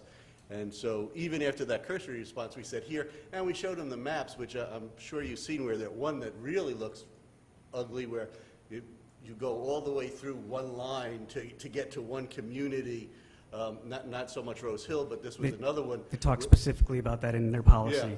Yeah. And again, it talks specific, but once we got up there, it was, here's what it says, here's what we need to do, and it was like, yeah, well, thank you, but no. So at this point, like I said, where we are is we're looking at getting it, see if we can get it done. You're doing the national, permanently. you're doing the bill. That's where all of our focus is in that. Right, but That's where it is now that's where it after is now, but years. in 2 more years, if I don't get a Okay. bill, then I can represent, and we can go through the whole process again of asking locally, going up through Tampa, going Yeah, up but through why would we do that when there's there's an oversight? There's a governing body. There's an inspector generals that, I mean, they have, I could do it as one voice. They but say no. The inspector general or the postmaster general? All their answers to everybody we go to, they'll just say no. So we talk to the inspector general. I mean, we can do that too. We can look at that and we can. I'm asking that if they have a policy, this has been done with Medicare. I happen to know that there was a situation where there were a group of people that had to do legal. And listen, they had to do a legal process in order to get them to be compelled to work with their own policies. So my point is that they have policies in place. Are those policies not enforceable by somebody? And if they're not doing it, if there's an abuse of power being happened where they can just say no because they can say no even though it's against their policy, can you not talk to the inspector general's office? That's what they're there for. Well, what we could do is we can ask for the lobbyists while they're up there to also open an avenue with the inspector general, see if there is something that he can do for us now and not have to go through that. So it would be under the lobbyist purview, his responsibility, is what I understand? Well- If in fact there is a lobbyist after today? That's why we're paying. That's part I'm of- just making sure. Yeah, because honestly, understand, they're up there 24/7. We're here, I go up 3 times a year, I guess. No, I'm not asking, So- I'm just asking who Yeah. the So responsibilities with. Probably our best thing would be go to the inspector, go to our lobbyist, say, look, this was brought to our attention, can we go through the inspector general and see if we could get anything moved through here so we don't have to wait on a bill? And then we can come, and then he's up there, he can go talk to the inspector general or the inspector general's office, we can see what we need to do next, and then we can move on from there. But yes, we can do that, but right now, like I said, we're 8 years into a 10-year process, so that if we don't get the bill passed, obviously, we're going to be looking to go back before them in 2 more years. In the meantime, it's worth the try to the inspector general.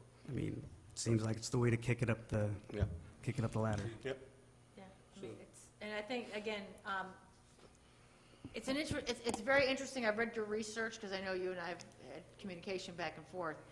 And as for our residents, I'll speak for the Rose Hill situation, this commission, I don't believe ever anticipated. And we've had lobbyists, different lobbyists.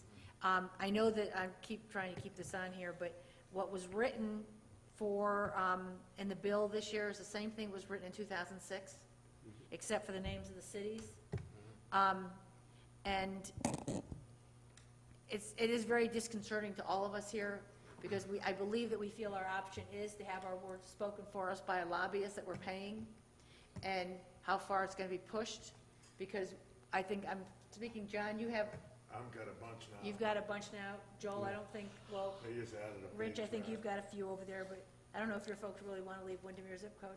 But, we won't go there, okay? That's a whole nother, but, I mean, and Joel, you have some, don't you? I think I have one now that's But I think right on John that and I limit. have the majority Yeah. of it, and Rose Hill is the one that's, I think that's the most, Well, it's affecting everyone's Ro- insurance. in Rose Hill it affects because of the insurance and also now we're in ISO 1, so I'm sure that insurance is going to be affected by the fact that you're not in Well, the city newest of one Ocoee. was a development in District 1. But They- yeah, it was an Ocoee, it's a Ocoee piece of property. They built the subdivision, they sell a few houses, then they came down and Right. said, they changed all their addresses to Apopka. Yeah. Apopka. So, Yeah. so, I So mean, and that if was you an can, if you after can the tell fact me if that's not doing whatever they want to do, I would love to hear any suggestions that you might have. I guess Yeah, my situation. my point here with this particular piece of this puzzle is to say that if nobody's held accountable, if our governing bodies are not held accountable for the things that they say are their policy, and if they can hide them behind, password-protected walls where that's the only place you can see the update of what their policies are, I don't want to see anyone roll over here, and I don't think that that's the type of people we have here. Just so you know, I'm on your side. I just, as a person who moved into this neighborhood and thought that I was moving into Ocoee, and then when I was moving into the closing, I went, wait a minute, this says Orlando. And now to hear that this has been a problem for a lot of years, I just, if nothing else, want to help fuel the fire that is getting this thing done.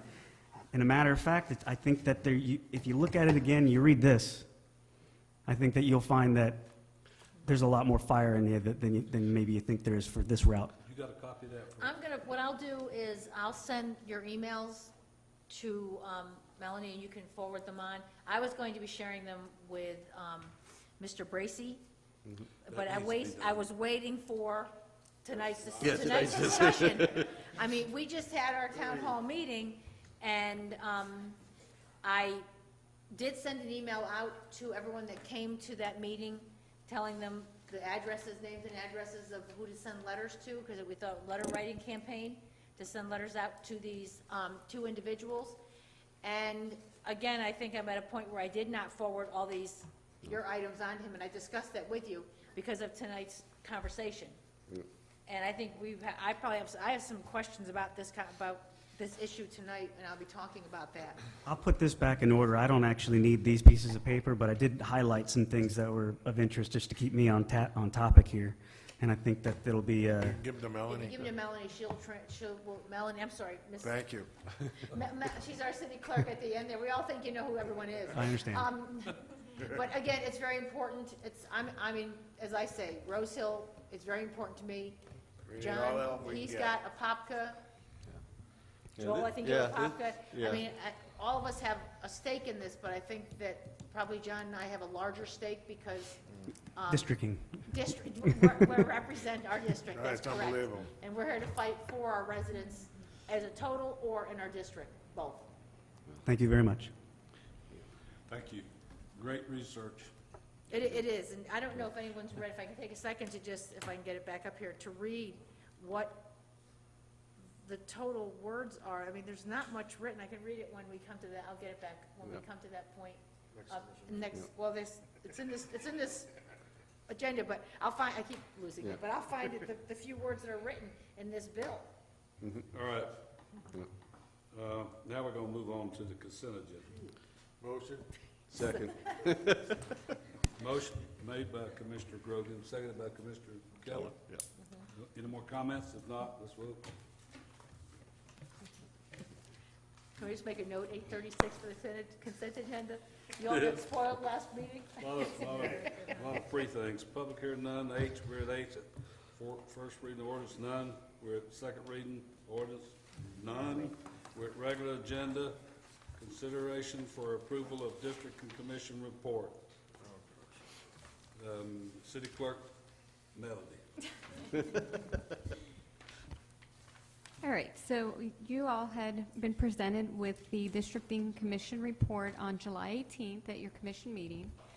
After further discussion, it was the consensus to have the Districting Commission reevaluate the Bay Street proposed boundary that was presented in Board Plan 2. If you look on the dais, there is a map of Board Plan 2. It's the second page. The Districting Commission met on August 7th, and by unanimous vote, they've moved to adopt Board Plan 4, which is the plan that's on top. This incorporates all the residents on Bay Street. It also takes in that whole census block. The board also adjusted the boundary line to include a small census block north of Oakland Avenue between Taylor Street and Kissimmee Avenue, which is undeveloped and did not affect the deviation percentage. At this time, what's being recommended is to accept the Board Plan 4 and to direct staff to prepare and bring back an ordinance for the commission to consider for the new geographic boundaries.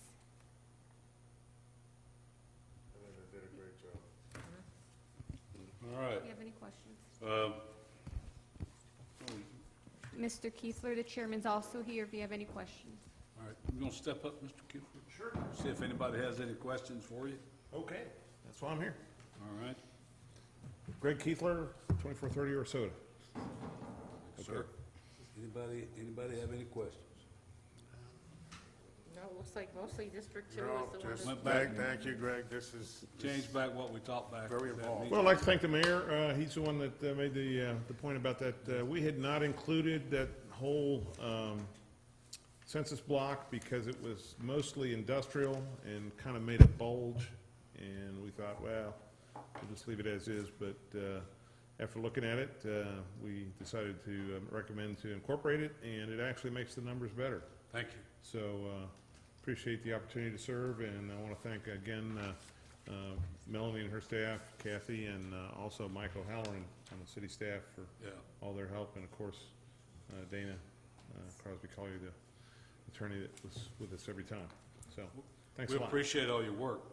Yeah. You Thank betcha. you very much. I appreciate going back and looking at it. That's exactly what things like that need, and you did a good job with it. That's great. Thanks, sir. I think Appreciate it. everybody's gonna be happy up here, so we need to vote on that too, right? Oh, and I wanted to mention We're that happy or the two commissioners affected most, 2 and 3, where the boundary was adjusted, Commissioner Firster and Commissioner Wilson attended our meeting, and they made positive comments when we made that adjustment, and did not make any negative comments. So, All right. On the Thank app, you very much. so- All right. So, this was Board Plan 4, is what we're discussing? Wait a minute. Right, okay. All right, John, what'd you say? I was just asking if Board Plan 4 was this Yeah. one. We're gonna make a motion. What we need is a motion to accept the district and board's recommendation, So moved. which is That's Board exactly Plan what I 4. was- All right, so moved by Commissioner Commissioner Wilson? Wilson, Second? seconded by Commissioner Grogan. No more comments on it, let's vote. Motion carries unanimous. Thank you again. Good job. You can spend all that money you made doing that on vacation. You know, we might be doing this again next year, so hang in there. Well, that'd take a loan out from what we paid. All right, let's see. Well, then, Now we're down to, number 12, discussion regarding federal lobbyist services. Yes, we are here one more time. If you all remember, back at the, I believe it was the second meeting at the commission meeting in January of this year, you had all authorized our federal lobbyist to continue on and for the city to engage his services until the end of this month. And we are now at that point, and we need a decision.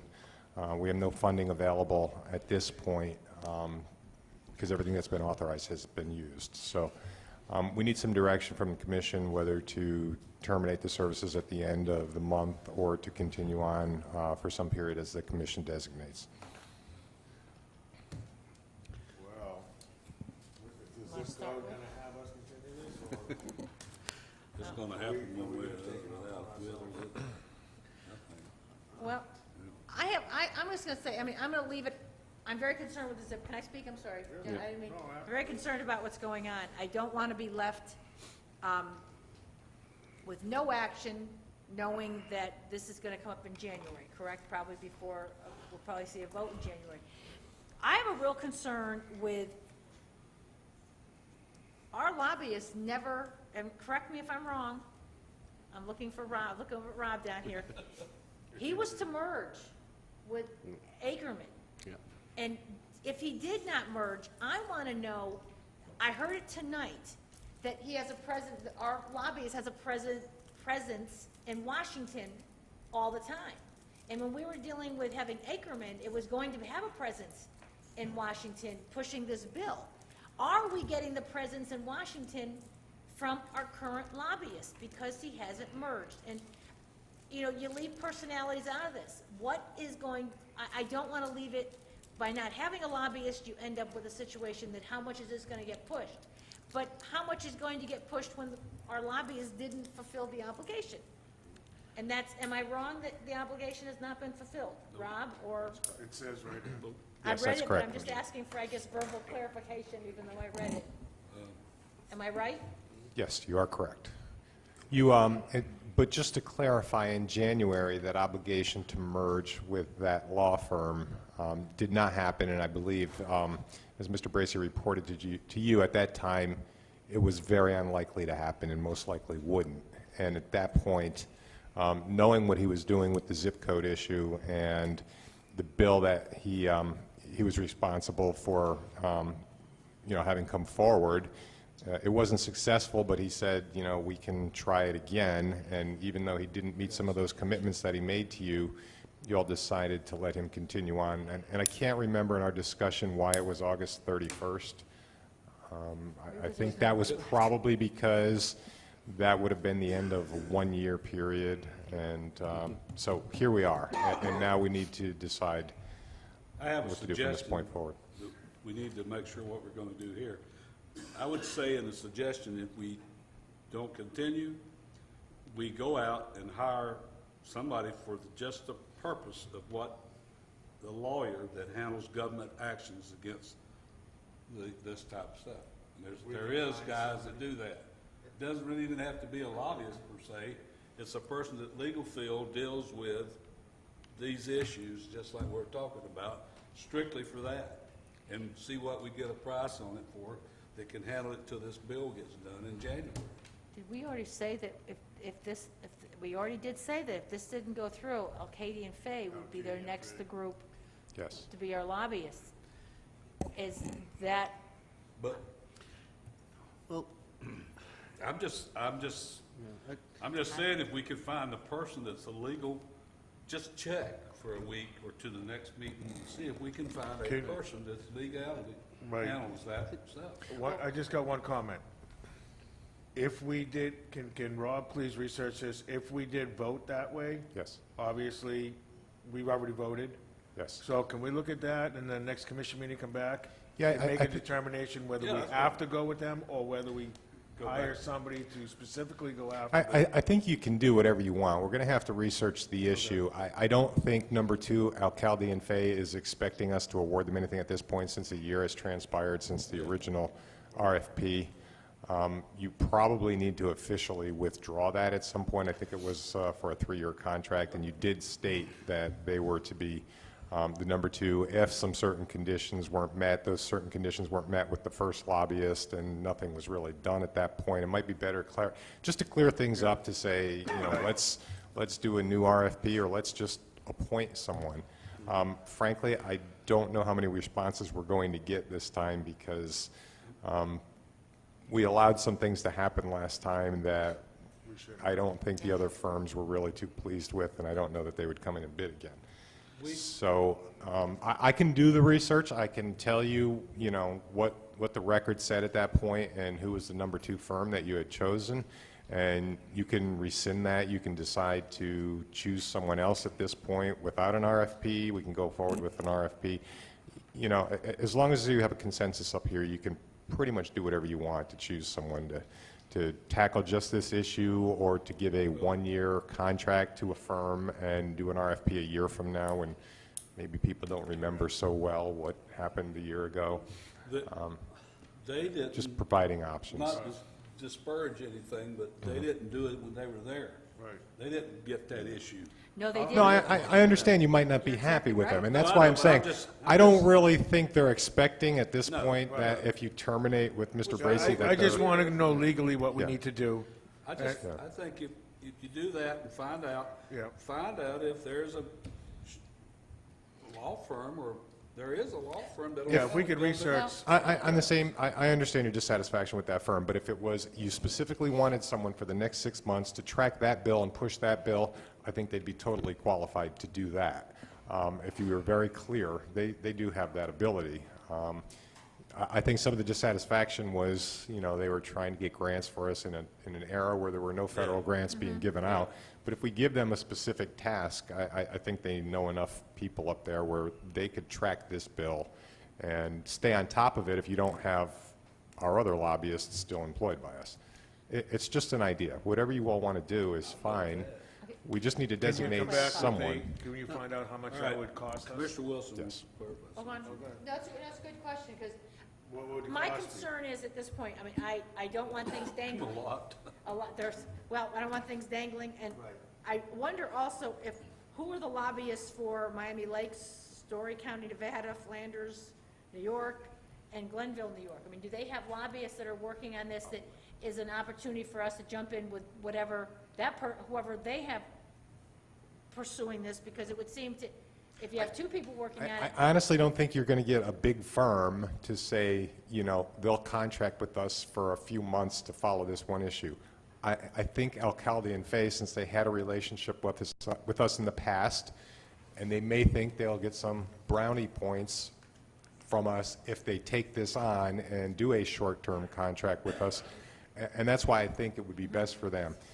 Typically, I don't think any of the firms are going to take a 6-month gig in order to follow one issue through, and with really no expectation of getting a longer-term contract in the future. I think they can do it, though. I think it's going to be more expensive than the lobbyist we're using right now. That was one of the key factors that you all identified and why we chose him in the first place, because he came in at a very low rate, but wasn't able to follow through with some of the things that he said he was going to do. So. Reading what we put in the minutes, she has them, the Yes. lawyer does. And Yes, sir. we can go back and renegotiate with them just for that time period and see, and tell them we'll, maybe they'll want to, that way they can reapply, you know, next year. Let's give them an option. Yeah, let's ask. You're talking about Alcalde and Fay? Yeah. Yes, because we have to do something now, I think, because this is the last month, and then if we're going to, either it's like fish or cut bait, you gotta, did I get the saying right? Okay, I'm always accused of getting them mixed up. But the thing is that we have to, it's next month, you pay Mr. Bracy, if you're going to keep him, or we then decide at this point that maybe it's time to move to it in a different direction. I'm in favor of moving on with someone else at this point, because I'm wondering about, there was never that merger, and that's a concern that comes back to me. Which I think was part of the reason we got the It's good my price we did. consideration that we cut our losses right now, really. We heard more from this gentleman sitting out here tonight than we have in the entire time we employed Mr. Bracy as our lobbyist. And I think it needs to stop. It's just not there. We're paying for not much of anything. So I'll make a motion to terminate that contract. And do we need anything else? Pursue. Negotiate a contract. And we could Okay. negotiate with the second Alcade, firm. and Fay? Yeah, I was going to say, before you go forward with that motion, I'd like to make a couple of comments. Wait, let me get the motions in, we can have discussion. All right. Okay, you're Okay. doing you're adding Alcalde and Fay in there, right? Ed and Alcade and Fay and propose to them for a Let me hear 6-month second. contract? Commissioner Wilson, second. All right, now discussion. All right. Okay. First of all, I tend to agree. I think Alcade Fate will offer us a better option. Just because they're a bigger firm, we really don't have a lot of presence up in while we have a 24/7 presence up there. We don't have a lot of presence. I think Alcade Fay has a bigger, better presence as far as their lobbyists being known, so I think that's a plus. My one concern, and I'll broach it only because I've been doing this for 8 years on this thing. I'm not sure that you want to go with a 6-month contract. You're talking about going until the end of the year. Quite frankly, if I had to take my best guess, it's not going to pass this year, it's going to pass next, because next year is the election year. All right? So I think what you're going to find, right now on the House side, the bill is in a, while it's a standalone bill on the Senate side, on the House side, it's put into Postal Reform Act bill. And I have a hunch that you're going to find that the House is going to pass the Postal Reform Act, the Senate's going to look at it and say, we don't want this in here, can you come back and take this out? And it's basically going to go nowhere this half of the two-year session. And I think if you have them just there for 6 months, I think what you're going to be doing is in January, coming back here and saying, okay, let's extend Al-Kaidi Faye for another why don't 6 we do months. that? So I would just think where, We can do that. you could do that, I'm not sure that, I mean, maybe they'll want it, but Well, why would they not want it? We used them for what, 3 years or how many years was it, Rob? Yeah, and what we used them for the 3 years was specifically for trying to get us grant money. We didn't really use them to take a bill, a specific bill, and push a bill through. So we don't really know what their performance would be on something like that. I suspect probably they'd be more successful with something like that, with the relationships they have then getting dollars free up from different They're agencies. pretty much going to figure if the thing's still carried over and still working, we're not going to drop them.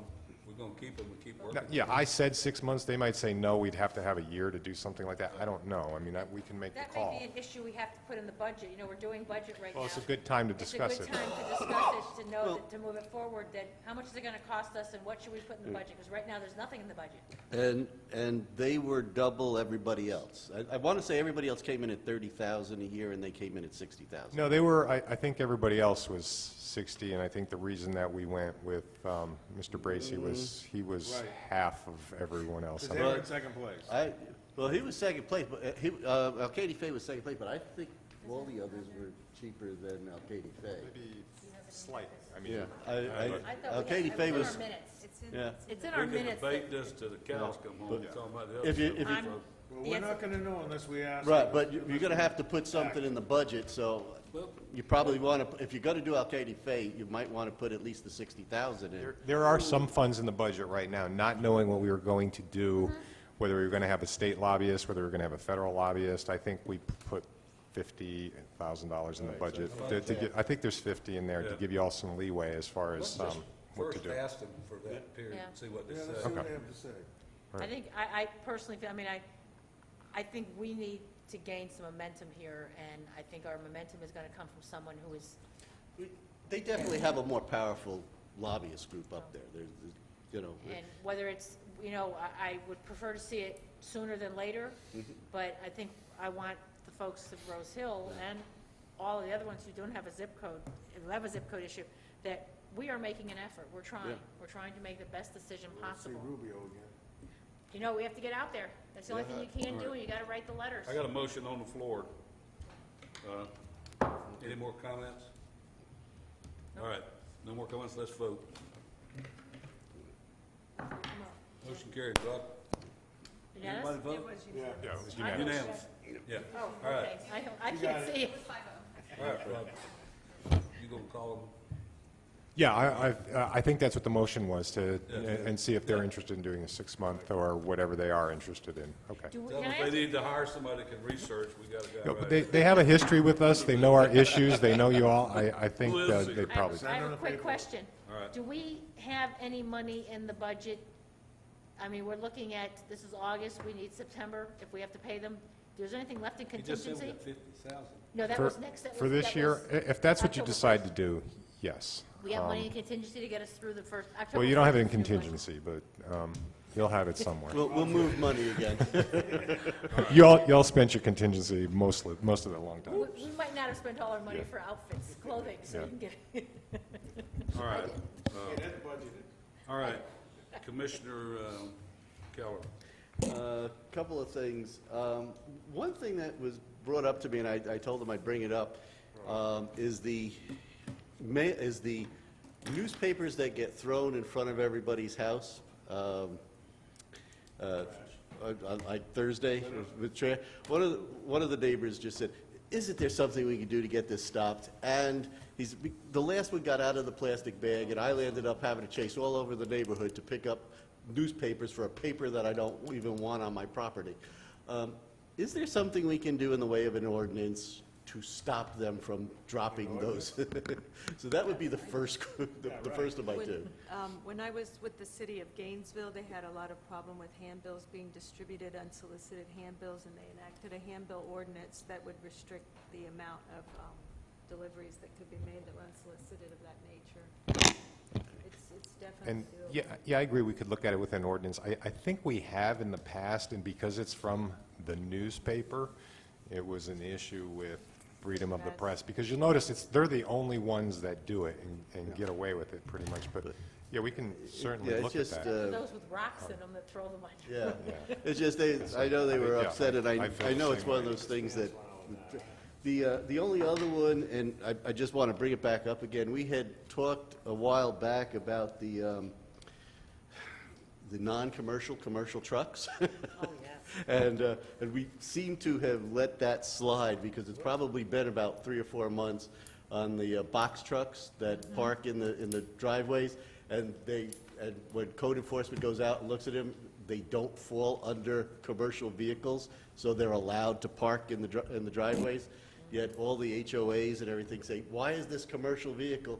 Because, let's face it, you wouldn't have one of those U-Haul box trucks as your main transportation to and from, you know, getting the kids to and from by school. weight. So, would like to make sure that doesn't die, if we could get back to coming up with that. And those are the only two that I have for now, Mayor. I agree, amen. Well, All right, any comment? you want to get some, well, you want comments or you want Rob? Yeah, to get well, a consensus point? and I saw Al come in, and I know Al's probably chomping at the bit on that one too, but I think it's because, and it's something we can change, it's hard to just determine what a commercial vehicle is. If you ask Doug, I know Doug will say, well, it's by weight, and our code says it's by weight, and a lot of those box trucks fall within the weight limits for a, quote, non-commercial vehicle. Then maybe we That need to doesn't change mean our- Right, that doesn't mean we can't change it. You know, and you know, make sure we have some public hearings to get some input on that, because once you start implementing it, that's when everyone shows up at the meetings. Yeah.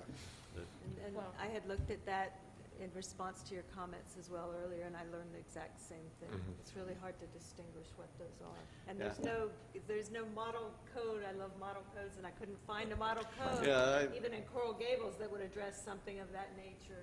Yeah, it's just, I mean, it's obvious it's not a family vehicle. I'm sorry. It's a commercial box truck. Driving the children to school in it, you know?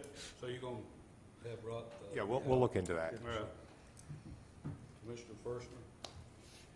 I noticed today that the developer of the assisted living facility that's planned on going into Robeson Road down there next to Westmere, they're having a meeting tonight with the public in the surrounding area, just to discuss the plans that they have. They're having it at Hiawassee Library. Now, I was just wondering, is there any requirement that makes them hold the meeting in the general facility? No, Commissioner, and vicinity? actually, there's no requirement at all that they hold such a meeting. So, and that's why logically they would choose a location like that makes no sense to me, though. Yeah. You know, we may, if it comes to a point where they're looking for waivers or something, we could suggest strongly to them that they hold another meeting in closer proximity to where the project is. And especially if they're requesting waivers, we can set that as a condition. Yeah.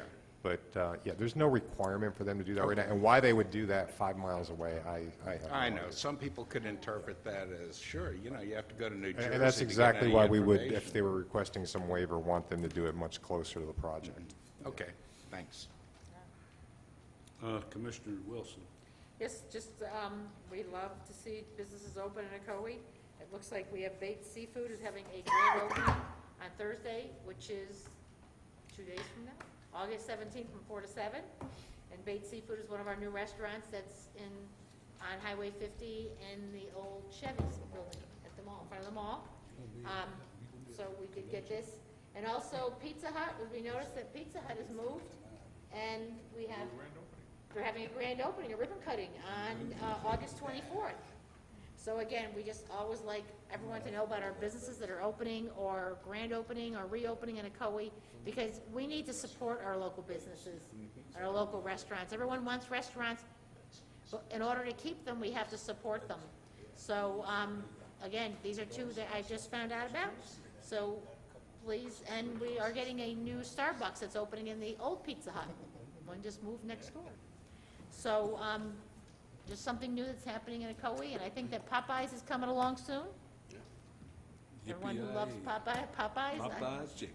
I have some friends They that are made the waiting. buildings look real good. I have friends waiting for it. So, Oh, yeah. again, we need to support our local businesses. Thank you. Commissioner Grover. Yeah, I'd like to thank the water department. They had finished finally on Worst Road, and as promised, they resurfaced it. I hope But it everybody, works. haven't heard anything about the resurfacing, just when it was bad, but I'm hoping everybody's enjoying that, and we're gonna be doing many more roads in the city, and thank the staff and everybody for doing a good job. Is Public Works Director Krug still back there? Bring him on down. Steve? Takes a minute. Steve? Hey, We weren't that entertaining for you? I need to ask you this, because I will say they're doing a great job, whoever's doing that paving over there, but they did a great job over in Delaware across from where I'm at, and they didn't bother my road, they should have, but they didn't. But, that's another story. That's part of the plan. But I want to ask the commission, and it's not my district, it's either Commissioner Wilson's or maybe Grogan, or Malcolm. Malcolm between Russ, it's the 800-something block. That has not had any pavement in years. It's kind of a place where nobody knows it's there. It's in between, it runs off Llewellyn and goes around and runs into Russell again before it goes. That, Rob, needs to be addressed now. North side of the tracks? It's on my side. It's on the south side of the tracks. Now, as in now or October in the new budget? Because I don't know, Steve. We're doing this pavement in the, we need to find enough to do that. Steve, where are we in the budget, in the And if cycle you right roll now? your to line, pay? hold mine off and do theirs. I was, we had about $40,000 in contingency for this budget. We are working, we did some additional work off of Worst to take care of some issues. We're getting the final change order worked up now. I hope to have it next week, but I'd be able to bring something There back is on a what it would drainage cost. problem on that place over there and the pavement problem, so I'm just saying, if we put the pavement up, it'll help the drainage problem. How are we doing on the drainage? No, if we fix the drainage, then that may take care of the It's a paving block. issue. It's about a I can, block. Some of those streets up It's there. about a yeah, block. they're- That Yeah. place hasn't been touched in 20 years. All right, we'll take a look at that, and we can get back. If that's a consensus that you all, No, I mean, if I'm not possible, trying to we get want to No, move I forward know. with that. You represent the city, remember? Yeah, but I went You're at somewhere, large. I went on another issue one day and got caught in that issue, but honestly, it is somewhere that's just been overlooked. Is that having to do with the drainage that we're dealing with on, I call Spring We Lake should've never Terrace? paid that Delaware bill. Is that- We paid that. You know, Spring Lake Terrace. We should be able to Spring get Lake that Terrace done. is a little part of Long Spring Lake. All right. And, We're talking about no, that that's- would I be- just had continue, if that had to that do would with the be, drainage. that's separate. That project is going to be going out that. But it has nothing to do with the drainage. I wasn't from- aware that there were a couple low spots when we went and looked at it. I'll go, Haven't had any drainage issues. I understand we're going for a tour of the city Monday. Maybe we can add okay, that to it. yeah, but see if we can do something with it. Good luck with that. Rose, Commissioner Wilson, I know you're gonna be out at the convention, right? I'm Thursday, Friday, and Saturday, yes, I'm at the convention. All right. You gonna be out there some? Yeah. Joel's gonna be there some, Commissioner Grogan. All right, what I asked Rob to look into, we used to do this years ago when we were out at those conventions. We're not traveling, we're not getting plane fares, we're not getting hotel rooms, but we keep one room out there as a hospitality room, where if you have to go up and use it for meeting somebody or just to take a break in between the day of sitting out there in the middle of the lobby.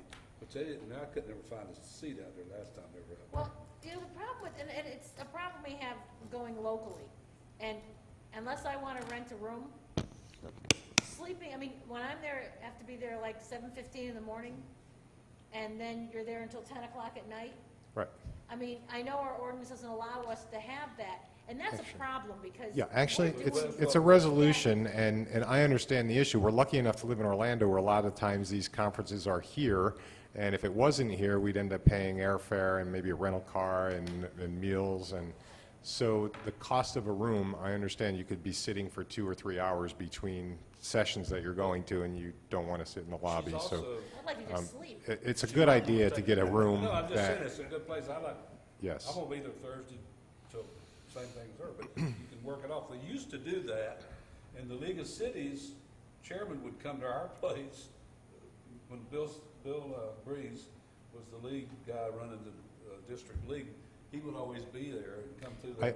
I think, Mayor, with a consensus, we could do that under the policy for myself or for the commission. It says, you know, you don't get a room to stay in overnight for local travel, but really, if we determine with the commission's consensus that it's a hospitality suite, that's probably saving us a lot of money because we were lucky enough to have the convention in Orlando versus, you know, 1,000 miles away or something like that. It's just the way we interpret what's been written in the resolution, so. See, I personally feel as though we should be getting rooms, because at this Yeah. point, when as I say, I start Thursday, and you Well- start till 10 o'clock at night, And- and then you turn around the next And that's fine morning. too. I think, Commissioner, I think you're speaking of something a little different than the mayor is. You're actually saying, if you all want to get a room, you can get a room. We'd probably have to change the travel policy for that, which is by resolution. What the mayor was talking about was getting a hospitality suite, which I think we can I would finagle. not mind if you can work it out where she can have a room separately for, because she is the league president. She's got to be out there the whole time. It's, So I don't have a bit of problem with that. Your policy's set by resolution, a consensus, we can do that, and if you'd like, we can bring the policy back for local, We won't we add could it have to it, local, take local that. accommodations. You could each vote on those individually each year when they come up, if you like. So can we look into that tomorrow? We can make it happen tomorrow, if that's all what you want. Yeah. I was gonna say, I think you have a consensus. Yeah. Yeah, I'm gonna plan on changing clothes sometime Thursday. Yeah, I mean, but I don't think we can do it, anything tonight, can we? I mean, Yes, you I- can. A consensus is, it's a resolution. Your consensus can overrule a resolution So, from the city I commission. can get a room. If, that's what they just said. That's what they just said. You know, Yes. yes, thank you, I don't go Okay. many other But places, so but yes. it's in Ocoee. I can't. Oh, I have to get And the red roof five. Okay, once 9 o'clock hits, you're all gone, okay? Oops. All right. We could Yeah, bring- I think so. I forgot about her. She is, and she's the director of that, or what do you call it? The I'm the president of Tri-County League. president of the Tri-County League of Cities. We could bring the resolution back Be and here tweak that more also, time. but as of right now, you can get what you want, Commissioner. Keep this one for what we want to do the other Okay. parts, but she can get a room. You can have the keys to the room during the day when you No, want. we're gonna keep the other one, but Okay. we'll get you one, because you are gonna be there. All right. Just one other consensus, if I may, because I don't know what your travel budget is for the year, so if there's money we need to do this, is it do you authorize up to $1,000 from contingency? Yeah, Yeah. I mean, I'll just speak, I haven't gone anywhere, I don't think I've No. gone anywhere, but yeah, Okay. thank you. Yeah, Thank you. All right. I'm All right, pleasantly thank you. surprised, thank you. I got one more. Okay. I got one more. I brought it up months ago, and the guy came in here and talked about the high school rental, but I forgot to tell them over at the rec department, and so I wanted to bring it back, remind everybody that we every year or every 2 years let them have their high school reunion at Jim Beach Center. We forego the fees, so I just wanted to make sure everybody consensus on that, and remind everybody, because Mark sent me an email and I was gonna reminded say, I think that was in the budget. Yeah, it was, but I forgot to bring it I'm up. sorry, I was just finishing up our last issue with the It's clerk using here. the Jim Beach Center like we do for the high school reunion every year, whatever. Is that a consensus, or is that Yeah, just a? everybody oh, yeah. okay? I think that's already in Yeah, the it budget, is. so all it is just. I just wanted to make sure. Okay, all right. Anybody got anything else? Thank you for everyone who stayed. Rob, when is the road gonna open, Steve, for, Yes. cut through on Main? I know some people are doing it already, but just, some of the things are still there. They finished up the irrigation today, and I was told I didn't see any sod delivered, but people were telling me that sod is delivered. It's there. I'm hoping by the end of the week, we may be able to open that. All right, I mean, it's imminent. one more thing. Yes, sir. When's, I seen the signs go up out here on Bluford, so what's the dates? They're going to start construction next week. You'll see directional boring, so there really won't be a lot of digging. The following week of the 28th, you should see some dirt moving and some equipment out there. All right. And that'll start from the Silver Star end, moving south. All right, and you're checking on the lights for McGuire. Yes, we're And still Ingram. waiting on And some Ingram. pricing, Ingram, And Ingram. and also some pricing for Forest Oaks and Ohio Shores. I Okey-doke. think, Commissioner, we've All got right. those going. Thank you. Thank you. Any more comments? If not, meet adjourned. Hey.